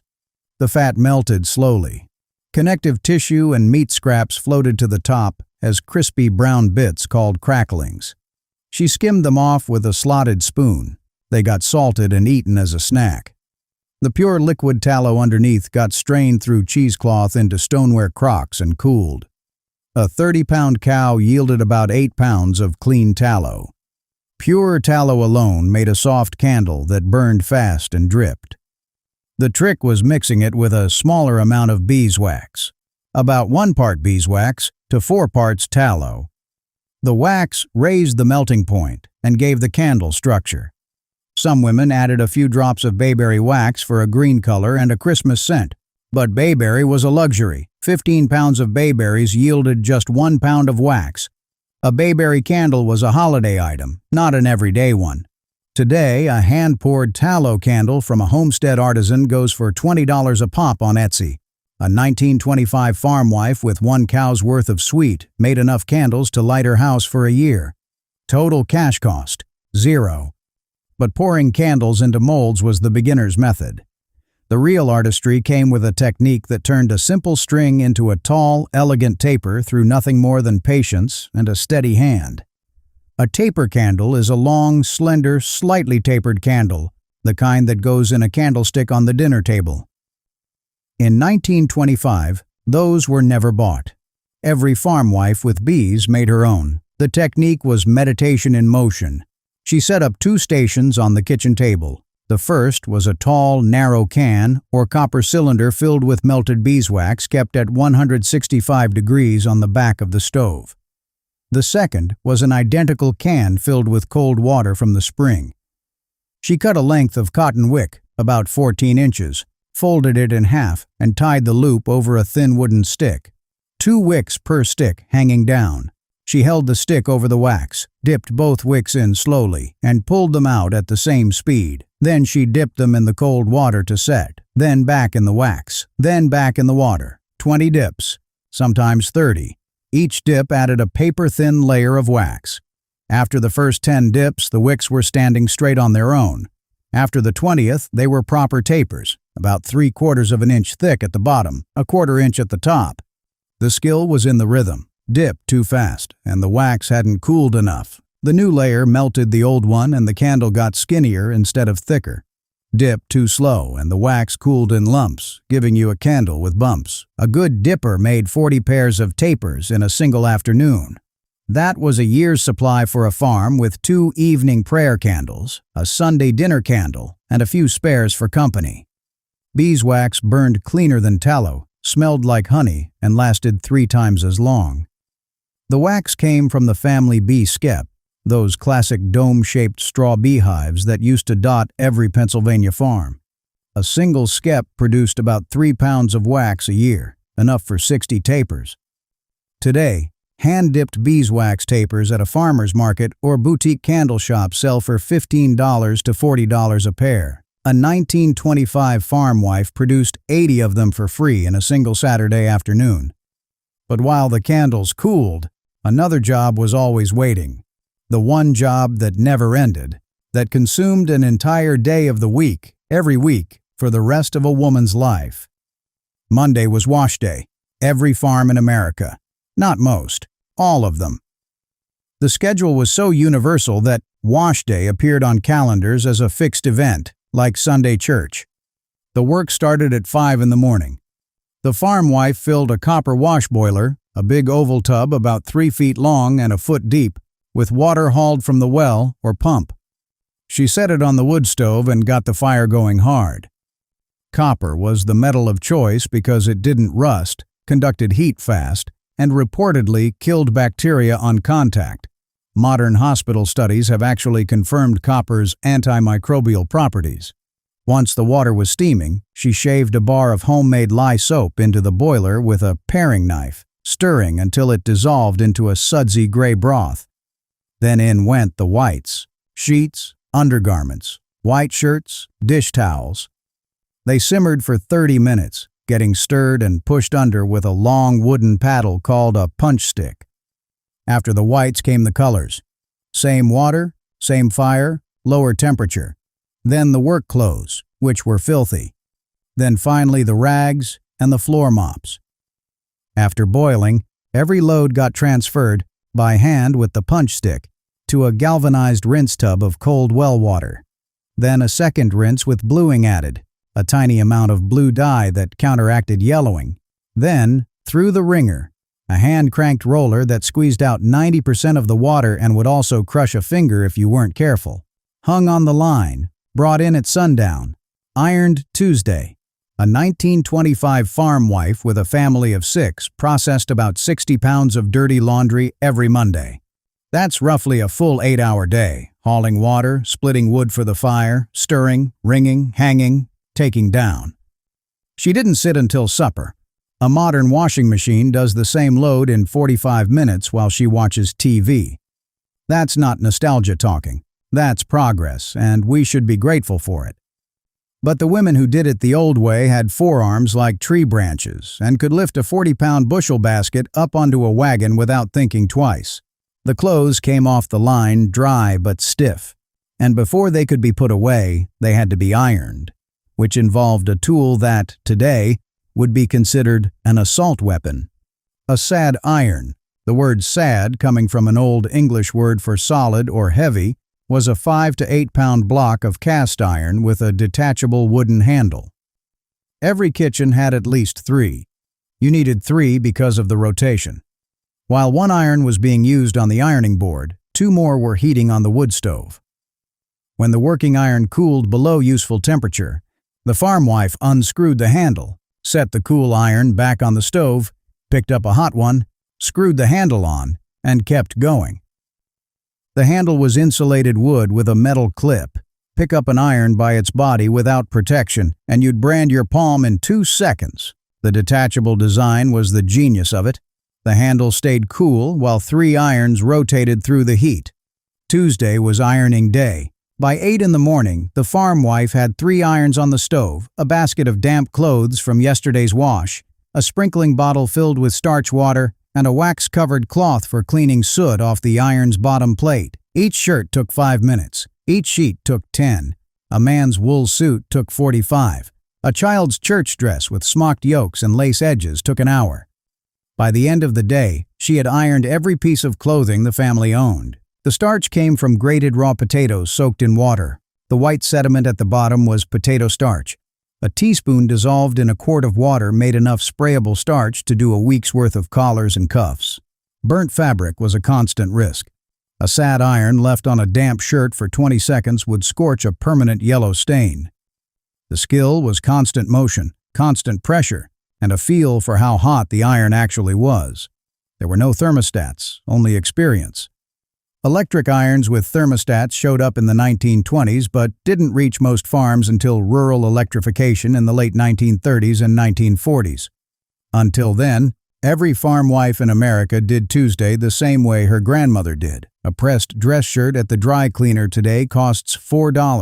A 1925 farm wife ironed 30 shirts a week, plus dresses, sheets, and tablecloths. About $200 a week of modern dry cleaning every single week for 50 years. So that's the inside of the house. But the family didn't live indoors. They lived on a working farm, with a barn that needed roofing, fences that needed mending, and tools that needed handles. And the next section is what built America before America had a building code. Before asphalt shingles ruined every roof in America, farmhouses, barns, and outbuildings were covered in hand-split wooden shingles, and almost nobody bought them. They made them. The tool was a froe. Imagine a foot-long steel blade with a wooden handle sticking up from one end at a right angle, like a backwards L. You set the blade on top of a short, straight-grained log section called a shingle bolt. You hit the back of the blade with a heavy wooden mallet, never a steel hammer, which would mushroom the froe, and the wood split downward along the grain. The skill was reading the grain. Cedar, white oak, and chestnut all split predictably if the bolt was straight and free of knots. One knot, one twist in the grain, and the split veered off and ruined the shingle. A good shingle maker spent half his time selecting the right bolts before he ever picked up the froe. The motion went like this. Set the bolt upright on a chopping block. Position the froe across the top, about a half-inch in from one edge. Strike the back of the blade with the mallet. Once, hard. The wood started to split. Lever the handle down with both hands. The split ran the length of the bolt, and a thin tapered shingle fell away. A skilled man split 1,000 shingles in a day. That sounds impossible until you watch it done. The rhythm is fast. Strike, lever, peel, set, strike, lever, peel. A shingle every 30 seconds. A typical farmhouse roof took 3,000 shingles. A barn took 8,000. A skilled man and his teenage son could shingle the whole farm with 3 days of riving and 4 days of nailing. Hand-split cedar shakes today, installed by a heritage roofer, run $15 to $25 a square foot. A 1925 farmer with a $5 froe and a stand of cedar produced his entire roof for the cost of a few rusty nails. But shingles only covered the roof, the walls of the property, the boundaries that kept the cattle in and the neighbors out. Those were built with no nails at all, no tools but a strong back, and they're still standing in New England 200 years later. Drive through Vermont, Connecticut, or upstate New York, and you'll see stone walls running through the woods in straight lines. Most of those walls were built between 1750 and 1875. They have no mortar holding them together. They're held up entirely by gravity and the brain of the man who placed each stone. The technique starts with the foundation. Dig a trench about a foot deep and 2 feet wide. Lay the biggest, flattest stones you have at the bottom. The foundation has to be wider than the wall above it. From there, every course of stones gets stacked with 3 rules in mind. Rule 1. Every stone has to bridge the joint below it. Never stack vertical seams, or the wall splits down the middle in 5 years. Rule 2. Tilt each stone slightly inward toward the center of the wall. About 1 inch of inward tilt for every 12 inches of height. This creates a self-locking pressure as gravity pulls the wall toward the center, not outward. Rule 3. Every few feet, place a through stone, a long stone that runs the entire width of the wall, tying the front and back faces together. Without through stones, a dry stone wall is just 2 thin walls leaning on each other, and 1 good cow can knock it over. The top of the wall got capstones, large flat stones laid across the top to lock the whole thing down and shed water. A skilled waller built about 10 feet of 3-foot-high wall in a day. The Yorkshire Dales of England have over 5,000 miles of dry stone walls, much of it built by hand by farmers between 1750 and 1850. New England has thousands of miles too, most of it cleared by farmers from rocky soil in a single century. A professional dry stone waller in America today charges $80 to $150 a linear foot. A 1925 farmer built 100 feet a year for free from stones he had to clear out of the field anyway. But a stone wall only made sense where stones grew naturally in the soil. In the rest of the country, the Midwest, the South, the Plains, fences were built differently, with no nails, no posts, and a pattern that ran like a snake. Walk through any Civil War battlefield, and you'll see them in the photographs. Zigzag fences, made of split rails, no posts, no wire, no nails. They were called Virginia worm fences, snake fences, or stake and rider fences depending on the region. The design was brilliant. Split a chestnut, oak, or locust log into 10-foot rails using a maul and wedges. Same technique Abraham Lincoln used as a young man in Illinois. Lay rails on the ground in a zigzag pattern, each rail overlapping the next at about a 130-degree angle. Stack 5 or 6 rails high. Done. The zigzag is what made it work. A straight rail fence needs posts driven into the ground, which is hard, and the rails attached with nails or pegs, which costs money. The zigzag pattern uses the angle itself to lock the rails in place. Each rail braces the one below it. The whole structure leans on itself like a chain of dominoes that refuse to fall. A typical 60-foot run of fence required about 60 rails, 1 rail for every foot of length, with the zigzag eating up about 20% of the linear distance. A skilled rail splitter produced 100 rails a day from a stand of straight chestnut. 2 men could build a 1/4 mile of finished fence in a week. The fence was high enough to keep cattle in and pigs out, took about 10 minutes to disassemble for moving, and lasted 30 to 50 years if the wood was right. American chestnut was the gold standard until the 1900s blight wiped out the species. After that, oak and locust took over. The downside was the footprint. A worm fence eats about 6 feet of ground on each side of the actual property line because of the zigzag. On big western ranches, that lost real estate became unacceptable, and barbed wire, patented in 1874, replaced rail fencing across the plains by 1900. In Appalachia, where chestnut was abundant and land was cheap, worm fences survived into the 1950s. Today, a hand-split chestnut rail fence at Heritage Reconstructions costs $35 a linear foot. A 1925 farmer built it for the cost of an axe handle. But fencing was outdoor work. Indoor work needed tools too, and the most used tool in every American kitchen was something you'd never recognize as a tool today. Until 1797, brooms in America were just bundles of straw or hay tied to a stick. They worked badly, fell apart fast, and left straw scattered across the floor as you swept. That year, a Hadley, Massachusetts farmer named Levi Dickinson made his wife a broom out of the seed heads of a tall sorghum-like plant called broomcorn. The new broom worked so well that neighbors started asking him to make them too. By 1810, broomcorn was being grown commercially across New England. But the real innovation came from the Shakers. In the early 1800s, Shaker craftsmen at communities in New York and Massachusetts invented the flat broom. Broomcorn stitched flat onto the handle instead of bundled round. A flat broom sweeps a wider path with the same number of strokes. It's the same shape every household broom takes today. Making one in 1925 went like this. The farmer cut the broomcorn in late August, just as the seeds were forming but before they shattered. He hung the stalks upside down in the barn for 2 weeks to dry. Then he stripped the seeds off with a special comb called a broom thresher. What remained was the long, springy fiber, the broom material itself. The farm wife took about 40 of these dried broomcorn stalks, lined them up around a hardwood handle, usually ash cut to 4 feet, and bound them tight with tarred 18-gauge nylon twine. Then came the flat stitching, 3 rows of waxed linen thread sewn through the fibers from front to back, forming the broom into its final flat fan shape. The whole job took about 45 minutes once you knew how. A homemade broom lasted 6 months to a year of hard sweeping. When it wore down to a stub, the broomcorn went into the wood stove and the handle got reused. Today, Berea College in Kentucky still runs the same broom shop it started over 100 years ago. A genuine Shaker-style hand-stitched broom from American Broom Shop sells for $60 to $100.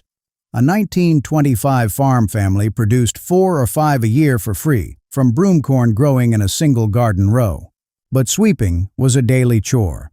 The work that paid the bills, the work that earned actual cash money in 1925 dollars, was something a man did at his workbench in the harness shed. And here's where the price comparison stops you cold. A working draft horse needed a complete harness: collar, hames, bridle, breast strap, belly band, breeching, traces, and lines. That harness took about $30 worth of leather and hardware in 1925 if you bought it new from Sears. The same harness, repaired and patched and re-stitched on the farm, lasted 20 years instead of 5. The skill that made it last was saddle stitching, and it's the most overbuilt, indestructible stitching technique ever invented. The tool was a harness needle, actually 2 of them, 1 in each hand, and a roll of waxed linen thread. The leather got punched with a stitching awl, a sharp diamond-shaped point on a wooden handle. The farmer punched a row of holes along the seam he wanted to sew. Then he threaded both needles onto the same length of waxed thread, 1 at each end. The motion went like this: push the right needle through the first hole, pull the thread halfway. Push the left needle through the same hole, going the opposite direction. Pull both threads tight. The thread crossed inside the leather, locking the stitch. Move to the next hole. Repeat. That's why saddle stitching is so strong. Every stitch is independent. If you cut the thread anywhere along the seam, the rest of the stitches don't unravel. Each one is locked by the crossing pattern. A machine-sewn lock stitch, by contrast, runs out the entire seam if a single thread breaks. A skilled harness maker stitched about 40 inches of seam an hour. The farmer who repaired his own harness did it in the evenings, by lamplight, in front of the wood stove. A complete rebuild of a worn harness took about 20 hours of stitching spread over a winter. A custom-made, hand-saddle-stitched leather work bridle from an Amish harness shop in Lancaster County, Pennsylvania, today costs $400. The same bridle from Sears in 1925 cost $4. Adjusted for inflation, that 1925 bridle should be worth about $70 today. Instead, it's worth $400. That gap, from $70 to $400, is the value of a skill that almost nobody alive can do anymore. The leather costs the same, the hardware costs the same, the thread costs the same. The skill is what's worth $330. A 1925 farmer who repaired his own harness saved $200 a year, about a month and a half of farmhand wages, every year for 40 years. The skill paid for itself 10 times over. But saddle stitching was specialized. The everyday tool that needed maintenance every single week was something every farm boy learned to handle by age 10, and the right way to do it sounded like music when it was working. A two-man crosscut saw was the tool that built America. 6 feet long, 4 inches wide, with handles at each end so two men could pull it back and forth. Until chainsaws took over in the 1950s, every tree felled in America came down under one of these saws. But a crosscut saw is only as good as its teeth. And the teeth needed sharpening every few hours of use. The teeth on a crosscut weren't all the same. The pattern alternated. Cutter teeth, then a raker tooth, then more cutter teeth, then another raker. The cutters sliced the wood fibers across the grain. The raker, slightly shorter with a flat bottom, scooped out the cut chips. Without rakers, the cutters got jammed up and the saw bound in the cut. Without cutters, the rakers had nothing to scoop. They had to work together. Sharpening the saw was a two-tool job. First came the file, a triangular taper file run across the front of each cutter tooth at a precise angle of about 65 degrees, alternating between left-leaning and right-leaning teeth. Each tooth got the same number of strokes, usually 3 or 4. Then came the saw set, a small lever action tool that bent each tooth slightly outward, alternating left and right.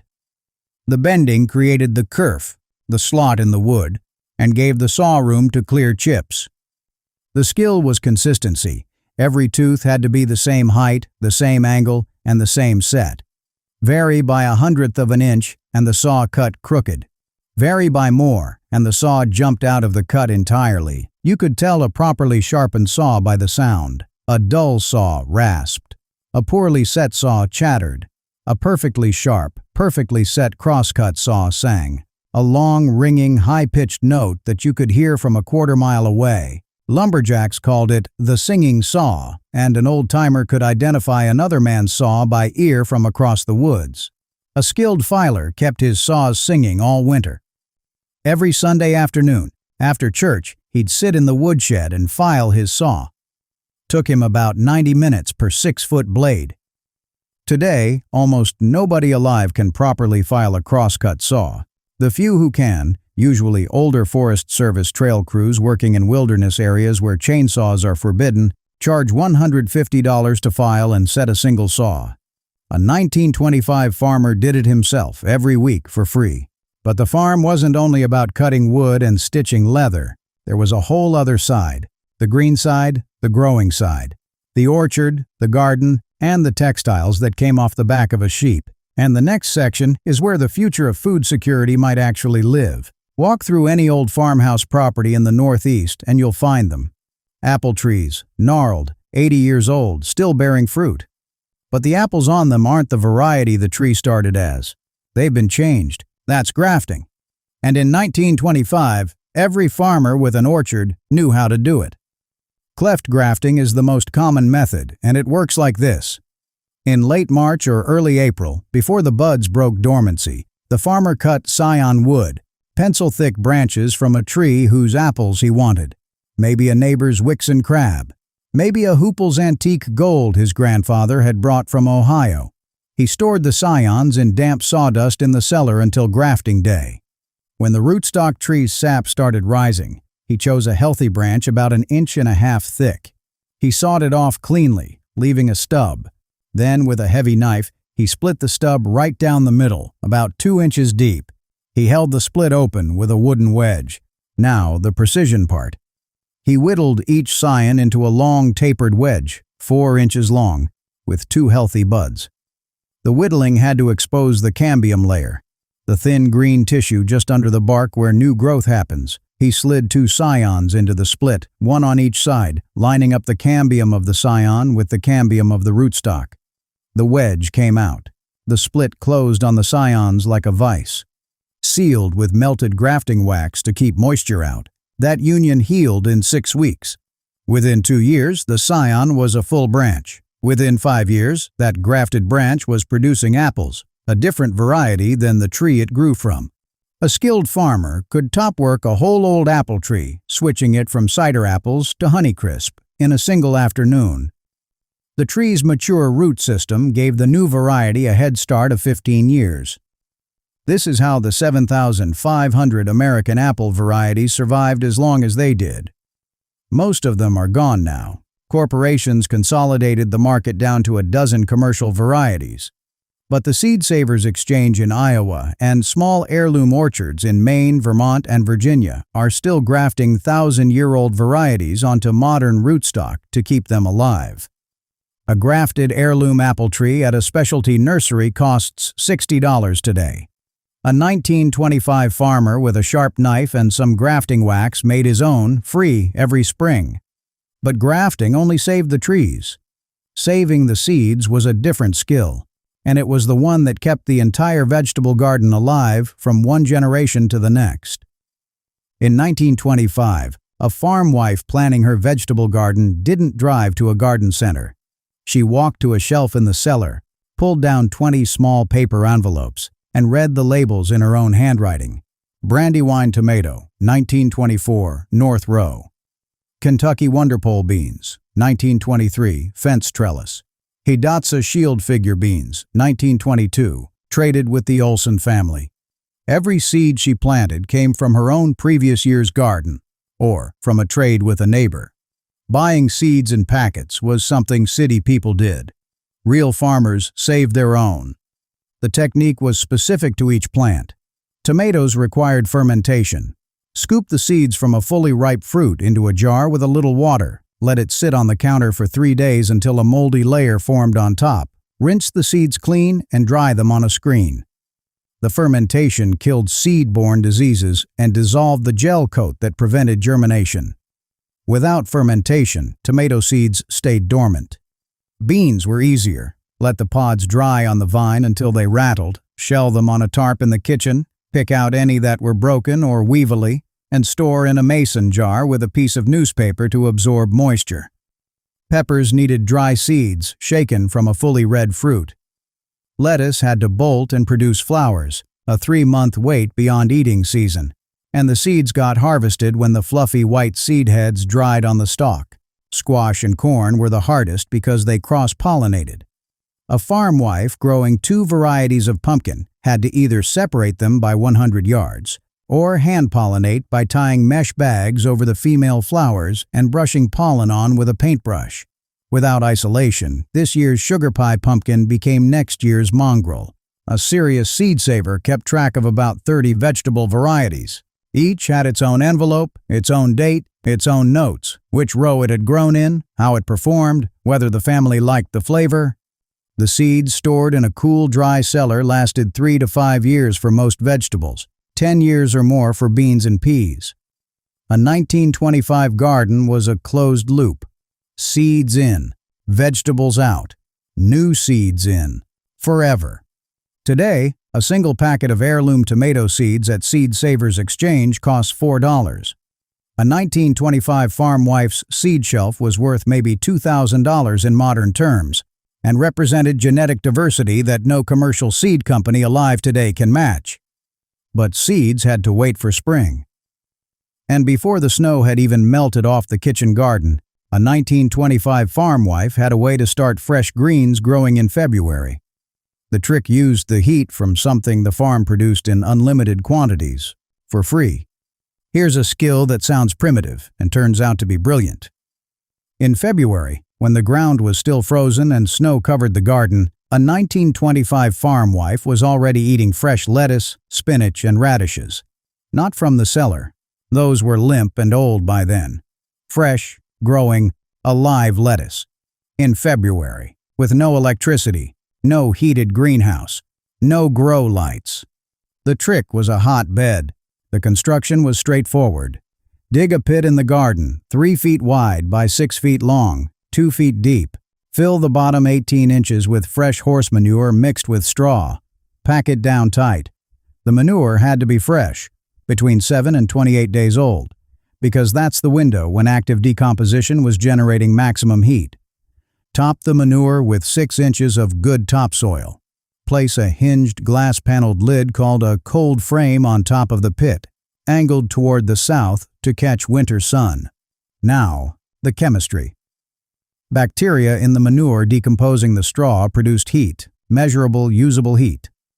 The soil temperature in the bed climbed to 70 to 75 degrees and held there for 8 to 12 weeks. The glass top let in sun and trapped warmth. The bed was a self-heating, solar-amplified greenhouse. Plant lettuce, spinach, radish, or carrot seeds in the warm soil on February 1st. By March 1st, you had 2-inch lettuce. By March 20th, you were eating salad, while your neighbors were still chewing on stored cabbage from October. The skill was managing temperature. Too hot, over 85 degrees, cooked the seeds and stunted growth. The farm wife checked daily with a thermometer pushed into the soil. If it ran hot, she propped the cold frame open an inch to vent. If it ran cool, she added a layer of straw or burlap on top of the glass at night for insulation. Paris in the late 1800s and early 1900s ran on hot beds. Suburban market gardens around the city produced out-of-season vegetables for the Paris food market using horse manure from city stables. They called it culture maraîchère, marsh cultivation, and it fed Paris all winter. Today, a heated greenhouse costs $5,000 to build and another $200 a month to heat in winter. A 1925 hotbed cost the price of an old window sash and produced fresh vegetables in February for free. But the garden was only one source of family supply.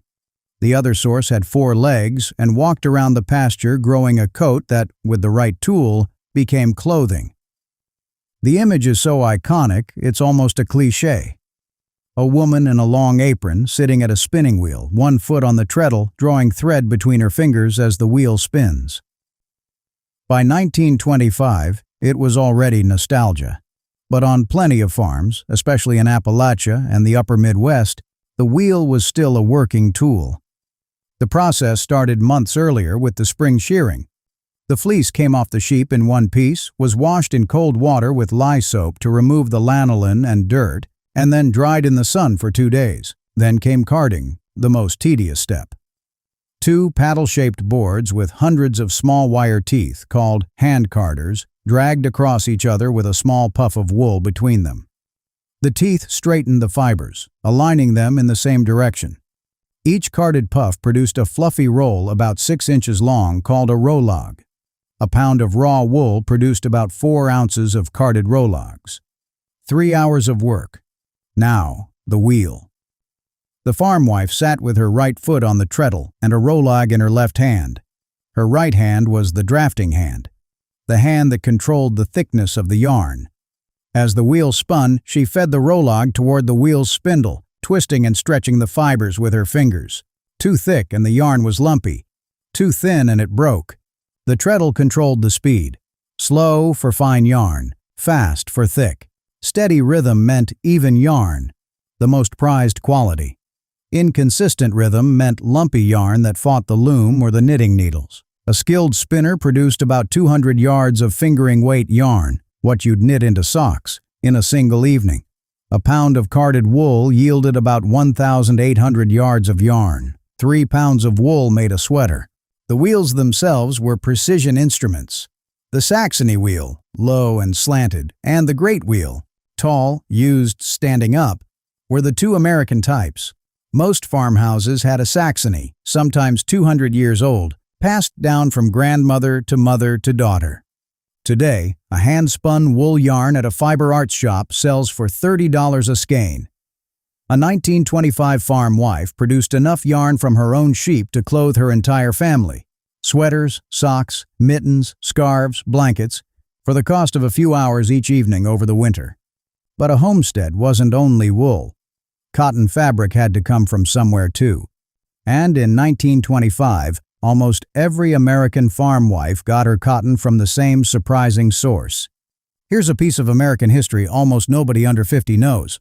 In 1924, a Missouri textile manufacturer named Asa T. Bales patented a feed sack made of dress-quality cotton.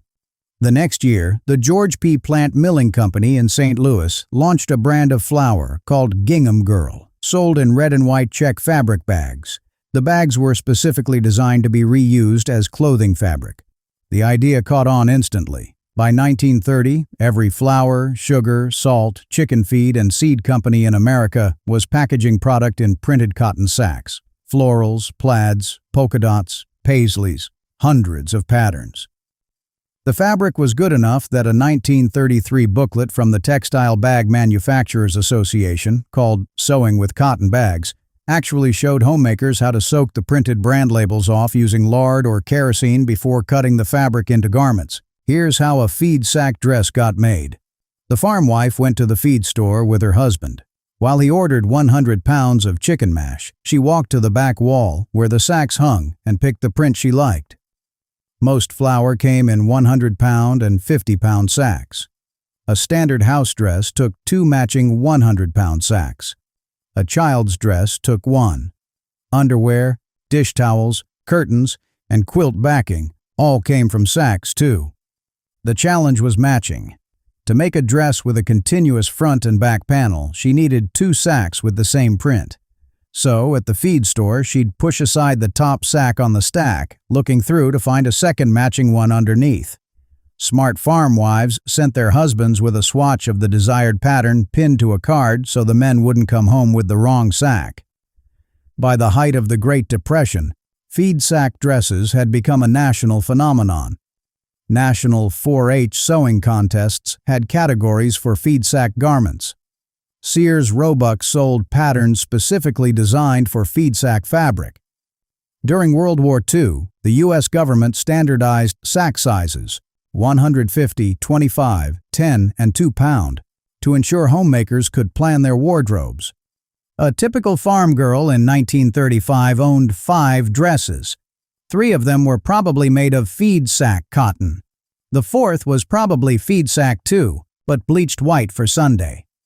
The practice died in the 1950s when paper and plastic feed bags replaced cotton.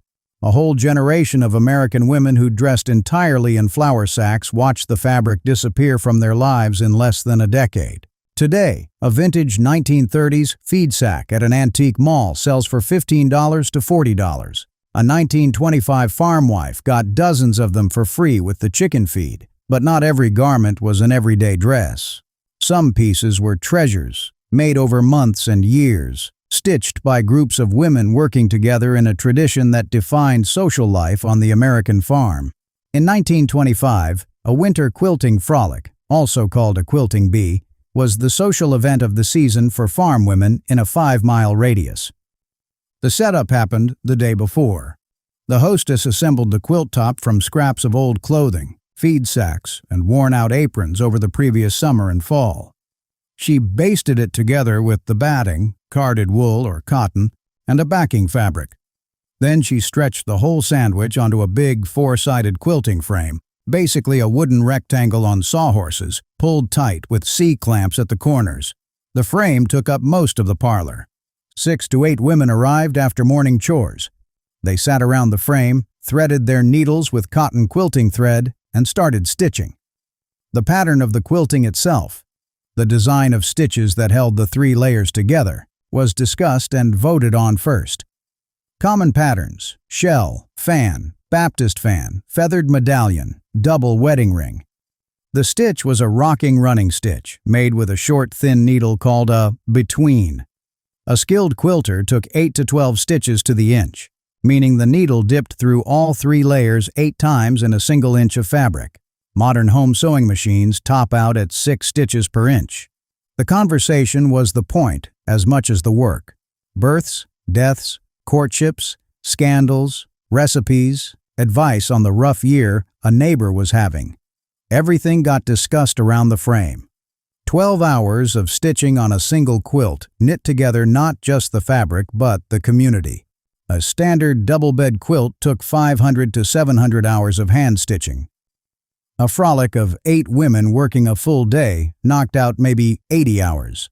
So a quilt got finished in about a week of frolics held over a winter. The math is striking. An authentic hand-stitched Amish quilt today sells for $400 to $1,200. The Lancaster County standard for a queen-sized one is around $800. That price reflects roughly 600 hours of skilled labor, about $1.30 an hour. A 1925 farm wife produced 4 or 5 quilts a year for free, and the social fabric of her entire community was sewn together at the same time. Look at any old farmhouse, and the quilts on the bed weren't decorations. They were warm, necessary, and made by hands that knew every other woman in the holler. But indoors, cooped up by January, was only half the year. The other half, the spring half, the wild half, sent a 1925 farmer out into the woods with a bucket and a hand drill. And what came out of those woods made the difference between a sweet pantry and a dry one. Late February in Vermont. Daytime temperatures climbing to 45 degrees. Nighttime temperatures dropping below 25. That swing, that exact swing, is what gets sap running in a sugar maple. And in 1925, every farm with a stand of mature maples knew it was sugaring season. The tools were simple. A hand-cranked drill called a brace and bit, a small steel spout called a spile, and a wooden or galvanized bucket. The farmer walked into the sugar bush, his stand of maples, usually 100 to 300 trees on the back of the property, and started working. He drilled a hole into each tree at chest height, about 2 inches deep, sloping slightly upward. The hole was 3/8 of an inch in diameter. He tapped a spile into the hole with a wooden mallet, hung a bucket on the spile's hook, and moved to the next tree. A mature sugar maple, at least 10 inches in diameter, ideally over 40 years old, could take one tap without harm. The biggest trees took 2 or 3. The sap ran clear, slightly sweet, almost like flat soda water. It was 98% water and 2% sugar. Each tap produced about 10 gallons of sap over a 4 to 6 week season. Now the brutal part. To make 1 gallon of maple syrup, you need to boil down 40 gallons of sap. The boiling happened in a sugar shack, a small, open-sided shed with a long, flat evaporator pan over a fierce wood fire. The sap came in at one end of the pan, boiled hard, and the steam rose like a rolling cloud through a vent in the roof. As water evaporated, the sap thickened. After 8 to 12 hours of constant feeding and stirring, the syrup at the far end of the pan reached the magic point. 219 degrees, exactly 7 degrees above boiling water. That's when the sugar concentration hits 66.9% and the sap becomes syrup. A farmer with 200 taps produced about 50 gallons of finished syrup in a season. The whole operation ate through 3 or 4 cords of firewood, wood the farmer had cut and split the previous winter specifically for this job. Native Americans were doing this 500 years before European settlers arrived. The Iroquois legend says Chief Waxus discovered it when his wife accidentally cooked dinner in a pot of maple sap. They tapped trees by slashing the bark and catching the sap in birch bark vessels, boiling it down by dropping fire-heated stones into the liquid. Today, real maple syrup retails for $50 to $100 a gallon. A 1925 farmer with 200 taps and a wood pile produced $2,500 worth at modern prices every spring from trees he didn't have to plant or fertilize. But maple wasn't the only sweetener on the American farm. In Appalachia and the South, where sugar maples didn't grow, farmers grew their own sugar from a different plant. And the technique was so labor-intensive that one of the last full-time producers said you couldn't make minimum wage doing it even at modern prices. In Tennessee, Kentucky, North Carolina, and across the Appalachian South, sweetener didn't come from cane sugar or maple trees. It came from sorghum, a tall grass that looks like corn but produces a sweet, sticky juice in its stalks. Every farm grew a quarter-acre patch of sorghum cane for the family's year of sweetening. October was sorghum cooking time, and it was a community event. The work started with cutting. The cane stood 8 to 12 feet tall. The leaves and seed heads got stripped off in the field. The leaves became hog feed, and the seed heads became chicken scratch. What was left was a pile of bare green stalks, each about an inch thick.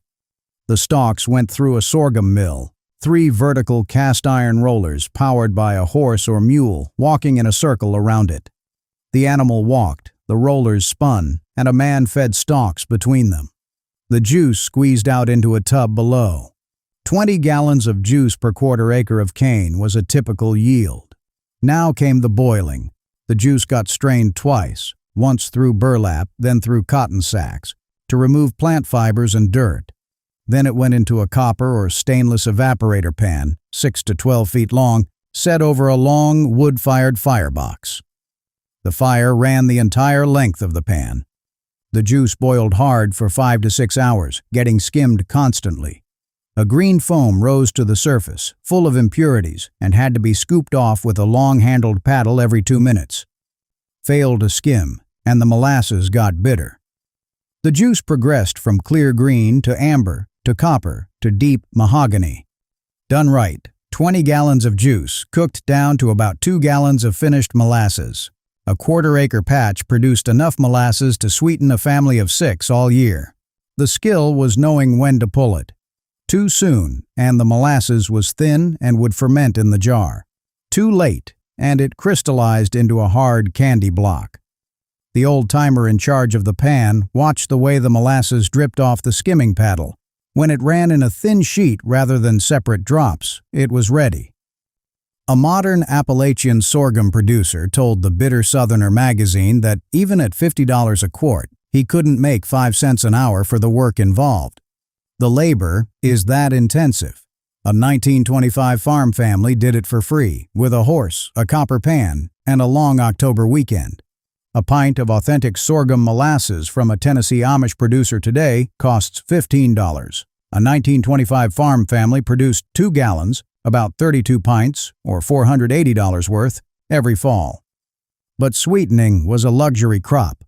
The other thing a farmer harvested from his own land, the thing that brought in cash money in the dead of winter, was something modern people would call cruel. And the price of that thing has not moved in 100 years. Pull up a chair, because here's the price comparison that should bother you most in this entire video. In the 1920s, a muskrat pelt sold for $2 to $3. Today, 100 years later, after a century of inflation, a muskrat pelt still sells for $2 to $3. That same dollar in 1925 would buy a steak dinner. Today, it won't buy a cup of coffee, but the trapper who pulls a muskrat out of a creek today gets paid the same nominal price his great-grandfather got. There's no other commodity in the American economy where this is true. Here's how the work was done. A 1925 trapper leased the trapping rights to a stretch of creek or pond, sometimes 10 miles, sometimes 50. Ed Rodewald in Thomas County, Nebraska, leased 15 miles of the Dismal River and ran muskrat lines on it for 40 years. He said in his old age that a muskrat pelt could buy an acre of land and 2 coyote hides bought a cow. The trapper set steel leg-hold traps along muskrat runs, the underwater paths the animals use to enter and exit their bank dens. He waded into freezing water in November, December, and January to set and check the line. Every trap got staked into the bank with a wire tied to a sapling, so a caught muskrat would drown quickly rather than chew its leg off, which actually was the most humane outcome possible, given the alternative. A productive line yielded 30 to 50 muskrats a week. The trapper checked the line every morning before sunrise, freezing water reaching to his thighs, and brought the pelts home for the second part of the work. The pelts had to be cased, pulled inside out off the body like taking off a sock starting from one hind foot. Then fleshed, scraped clean of fat and meat on a wooden beam with a curved knife. Then stretched on a wire frame, fur side in, and hung in the barn to dry for 2 weeks. A properly prepared pelt was tight, smooth, and clean. A poorly prepared one was wrinkled and graded down at the buyer. The pelts went into a burlap sack and got mailed to Sears Roebuck's Raw Fur Marketing Service, which from 1925 to 1958 bought direct from rural trappers via mail order. Sears sent back a check by the next post. The radio show Johnny Muskrat on WLS broadcast fur prices weekly, so trappers could time their shipments to market peaks. A working muskrat trapper in 1925 cleared $200 to $400 in cash over a winter. That was real money, 3 to 6 months of farm wages, earned in the off-season when the fields were frozen and the cows were dry. Today, the price is the same. The customer base is the same. The technique is the same. The only difference is that almost nobody under 50 knows how to do it. The Fur Harvesters Auction in Ontario, the largest fur auction in North America, sees fewer registered American trappers every year. The skill is dying, and the market is shrinking with it. A muskrat pelt at $2.50 today is the most accidentally honest piece of evidence in the American economy that some kinds of skilled work simply do not get more valuable over time. But trapping was outdoor work, on unfrozen ground. The skill that made the entire farm possible, the one that determined whether a family could even live on a piece of land, was the skill of finding water and digging straight down toward it. Before a farmer planted a single seed on a new piece of land, he had to know one thing: could he find water? In 1925, that meant digging a well, by hand, with shovels, buckets, and a rope. The work usually fell to a small crew of 3 to 4 men. The dowser walked the property first with a forked willow stick, looking for the spot where the stick dipped down. Modern hydrogeologists laugh at this, but a 2017 review of dowsing studies in the Journal of Hydrology found the actual hit rate was about the same as guessing. The thing is, guessing was free, and the old-timers had 100 years of local knowledge about where water actually ran. Combine the two, and the success rate jumped above 80%. They weren't dowsing. They were dowsing plus pattern recognition. Once the spot was chosen, the digging started. 2 men in the hole, 1 on the surface. The men below dug with short shovels, filling a wooden bucket. The man on top hauled the bucket up by hand-cranked windlass, dumped it, and lowered it back down. The hole was usually about 3 feet wide, narrow enough to support the digger's weight on the walls, wide enough for one man to swing a shovel. The skill was reading the soil. Loose sand or gravel meant the walls would cave in. The digger had to stop every 2 feet, climb out, and lower a stone ring into the hole, 3 feet across, fitted dry without mortar. Then he climbed back in and dug from inside the ring, letting the ring settle as he removed the soil under it. The well lined itself, ring by ring, going down. This is called the cut and line method, and it has been used since Roman times. A typical American farm well went 25 to 40 feet deep before hitting the water table. A bad well went 80 feet. The Greensburg, Kansas hand-dug well, completed in 1887, went 109 feet down and 32 feet across, dug entirely by farmers and cowboys at 50 cents to $1 a day.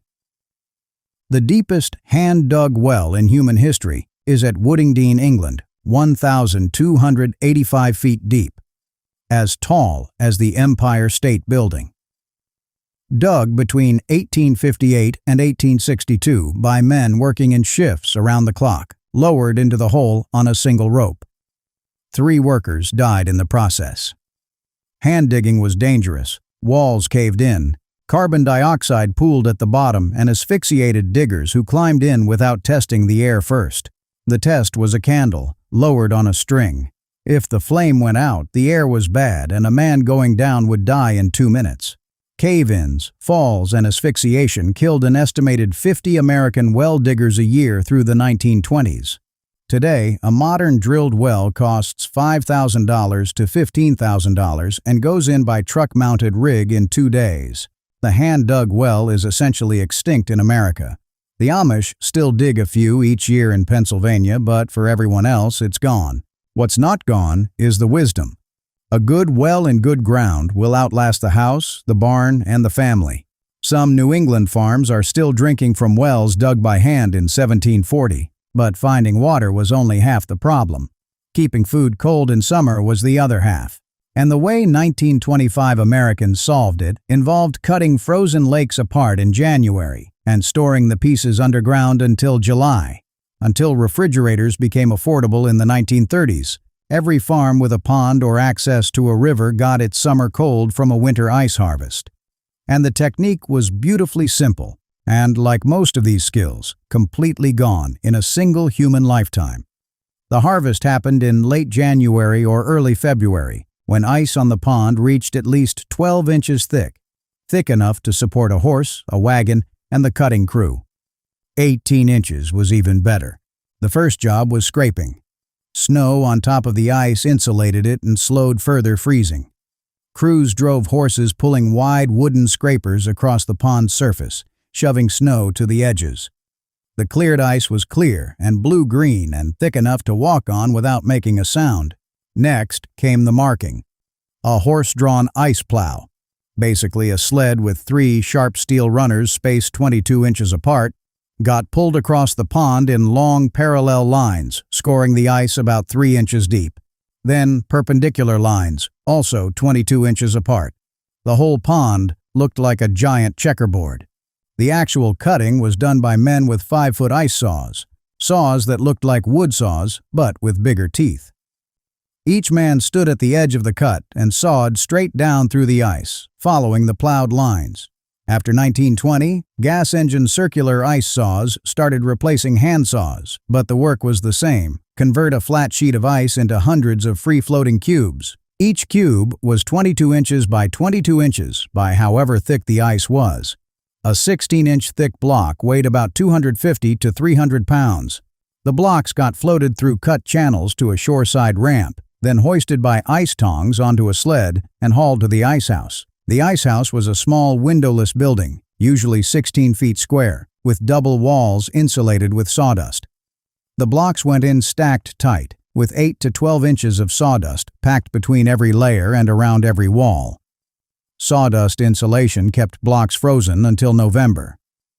The Miller Ice Company in Mankato, Minnesota used 25 tons of hay, 40 to 100 tons of sawdust, and 1,000 bushels of oats every year for its operation. A single farm with a pond cut about 50 tons of ice a year. That ice cooled the milk, kept butter solid through August, made the icebox work, and produced homemade ice cream on the 4th of July, all for free. The Boston merchant Frederick Tudor, known as the Ice King, actually shipped New England pond ice to the Caribbean, India, and South America starting in 1805. By 1860, American natural ice was a global commodity. Then, in the 1930s, mechanical refrigeration arrived. The natural ice industry collapsed in a decade, and the skill of cutting pond ice became a folk memory. Some Vermont and Wisconsin farms still cut ice each January as a heritage event. A few Amish farms still do it for real. Everyone else gets ice from a plastic bag at the gas station. But there's one final skill, the oldest of all of them. The skill that decided when to plant the corn, when to butcher the hog, when to cut the timber, and when to set the fence posts. And it didn't come from a science book. It came from a paperback almanac that has been in continuous print since George Washington was president. In 1792, a Massachusetts schoolmaster named Robert B. Thomas published the first edition of the Old Farmer's Almanac. It cost 6 cents. It included sunrise and sunset times, tide tables, weather predictions, planting calendars, jokes, recipes, and instructions for planting by the phases of the moon and the signs of the zodiac. In 1925, almost every American farm kept a current copy hanging from a nail on the kitchen wall. Here's the system, simplified. Above-ground crops, corn, beans, tomatoes, lettuce, got planted between the new moon and the full moon, when the moon was waxing. Below-ground crops, potatoes, carrots, beets, onions, got planted between the full moon and the new moon, when the moon was waning. The reasoning, mostly forgotten now, was that the moon's gravitational pull affects soil moisture and seed germination just as it affects ocean tides. Modern science has been cautious about lunar gardening. The lunar gravitational effect on soil moisture is real and measurable. A 2002 study at the University of Arizona confirmed it. But the effect is small, and controlled trials have struggled to prove that lunar timing significantly affects yields. But the almanac wasn't just lunar, it also tracked the zodiac. Planting in the signs meant timing each crop to the day when the moon was in a fruitful zodiac sign: Cancer, Scorpio, or Pisces, all water signs. Leo and Aquarius, the dry signs, were considered bad for planting but good for cultivating, hoeing, and killing weeds. The almanac also covered everything else on a 1925 farm. Set fence posts in the dark of the moon, the waning phase, for posts that resist rotting. Cut timber in late January, when the sap is down and the wood splits cleanest. Castrate animals on a waning moon for less bleeding and faster healing. Wean a calf when the moon is in a sign below the heart, Libra, Scorpio, Sagittarius, for an easier transition. Some of this is folklore. Some of it has measurable science behind it. Most of it is somewhere in between, the kind of knowledge built up over hundreds of generations of farmers paying attention to what worked and what didn't. The remarkable thing is that the Old Farmer's Almanac is still continuously published, 233 years later. Every fall, the new edition still hits feed store counters and Tractor Supply checkout lines. 3 million copies a year in an age of smartphones. People still read it, some of them still plant by it. A 1925 Farmer's Wall held 1 copy. Cost, 25 cents. Time to read it. A winter evening. Knowledge contained, the work patterns of 1,000 years of farming, condensed into 200 pages. That's the entire list. 50 skills. Field, livestock, preservation, kitchen, building, garden, wild, and signs. Every one of them was common knowledge in 1925. Almost every one of them is gone now. But here's the thing nobody likes to admit. We didn't lose those skills because we got smarter. We lost them because we got richer. Every one of those 50 skills got replaced by something faster, cheaper, or more convenient. The grocery store replaced the cellar. The factory replaced the kitchen. The supermarket replaced the smokehouse. The credit card replaced the muskrat pelt. And for the most part, that trade was worth making. Nobody actually wants to go back to lye soap and sad irons and pulling calves at 2 a.m. by lantern light. We're better off. The numbers say so. Life expectancy doubled. Infant mortality dropped to 1/10 of what it was. The 70-hour farm wife work week shrank to something a person can actually survive. But here's the catch. Those 50 skills weren't only labor. They were also independence, self-sufficiency. The quiet knowledge that if the truck stopped delivering food to the grocery store on Tuesday, your family would still eat on Wednesday. That part, that quiet, deep, generational confidence, is what we traded away. And nobody told us we were trading it. So here's my challenge. Pick one. Just one skill from this video. Something you could try this weekend. Maybe it's making sourdough starter from flour and water. Maybe it's brining a single jar of pickles. Maybe it's tapping a maple tree in your front yard. Maybe it's saving the seeds from this summer's tomatoes. Try it. See how it goes. See whether your hands remember something your mind forgot. Then, come down to the comments and tell me which one you tried, what happened, and whether it changed how you look at your own kitchen, your own backyard, or your own grocery bill. Because every single one of these skills is still here. Every one of them. Sleeping in old books, in Amish farms, in the muscle memory of an 85-year-old grandmother somewhere in Tennessee. They're not gone forever. They're just waiting for somebody to pick them back up. And in 1925, that somebody was a 12-year-old kid on every farm in America. So if a 12-year-old in 1925 could do this, well, you can do at least one. Pick one. Start this weekend. Tell me what happened.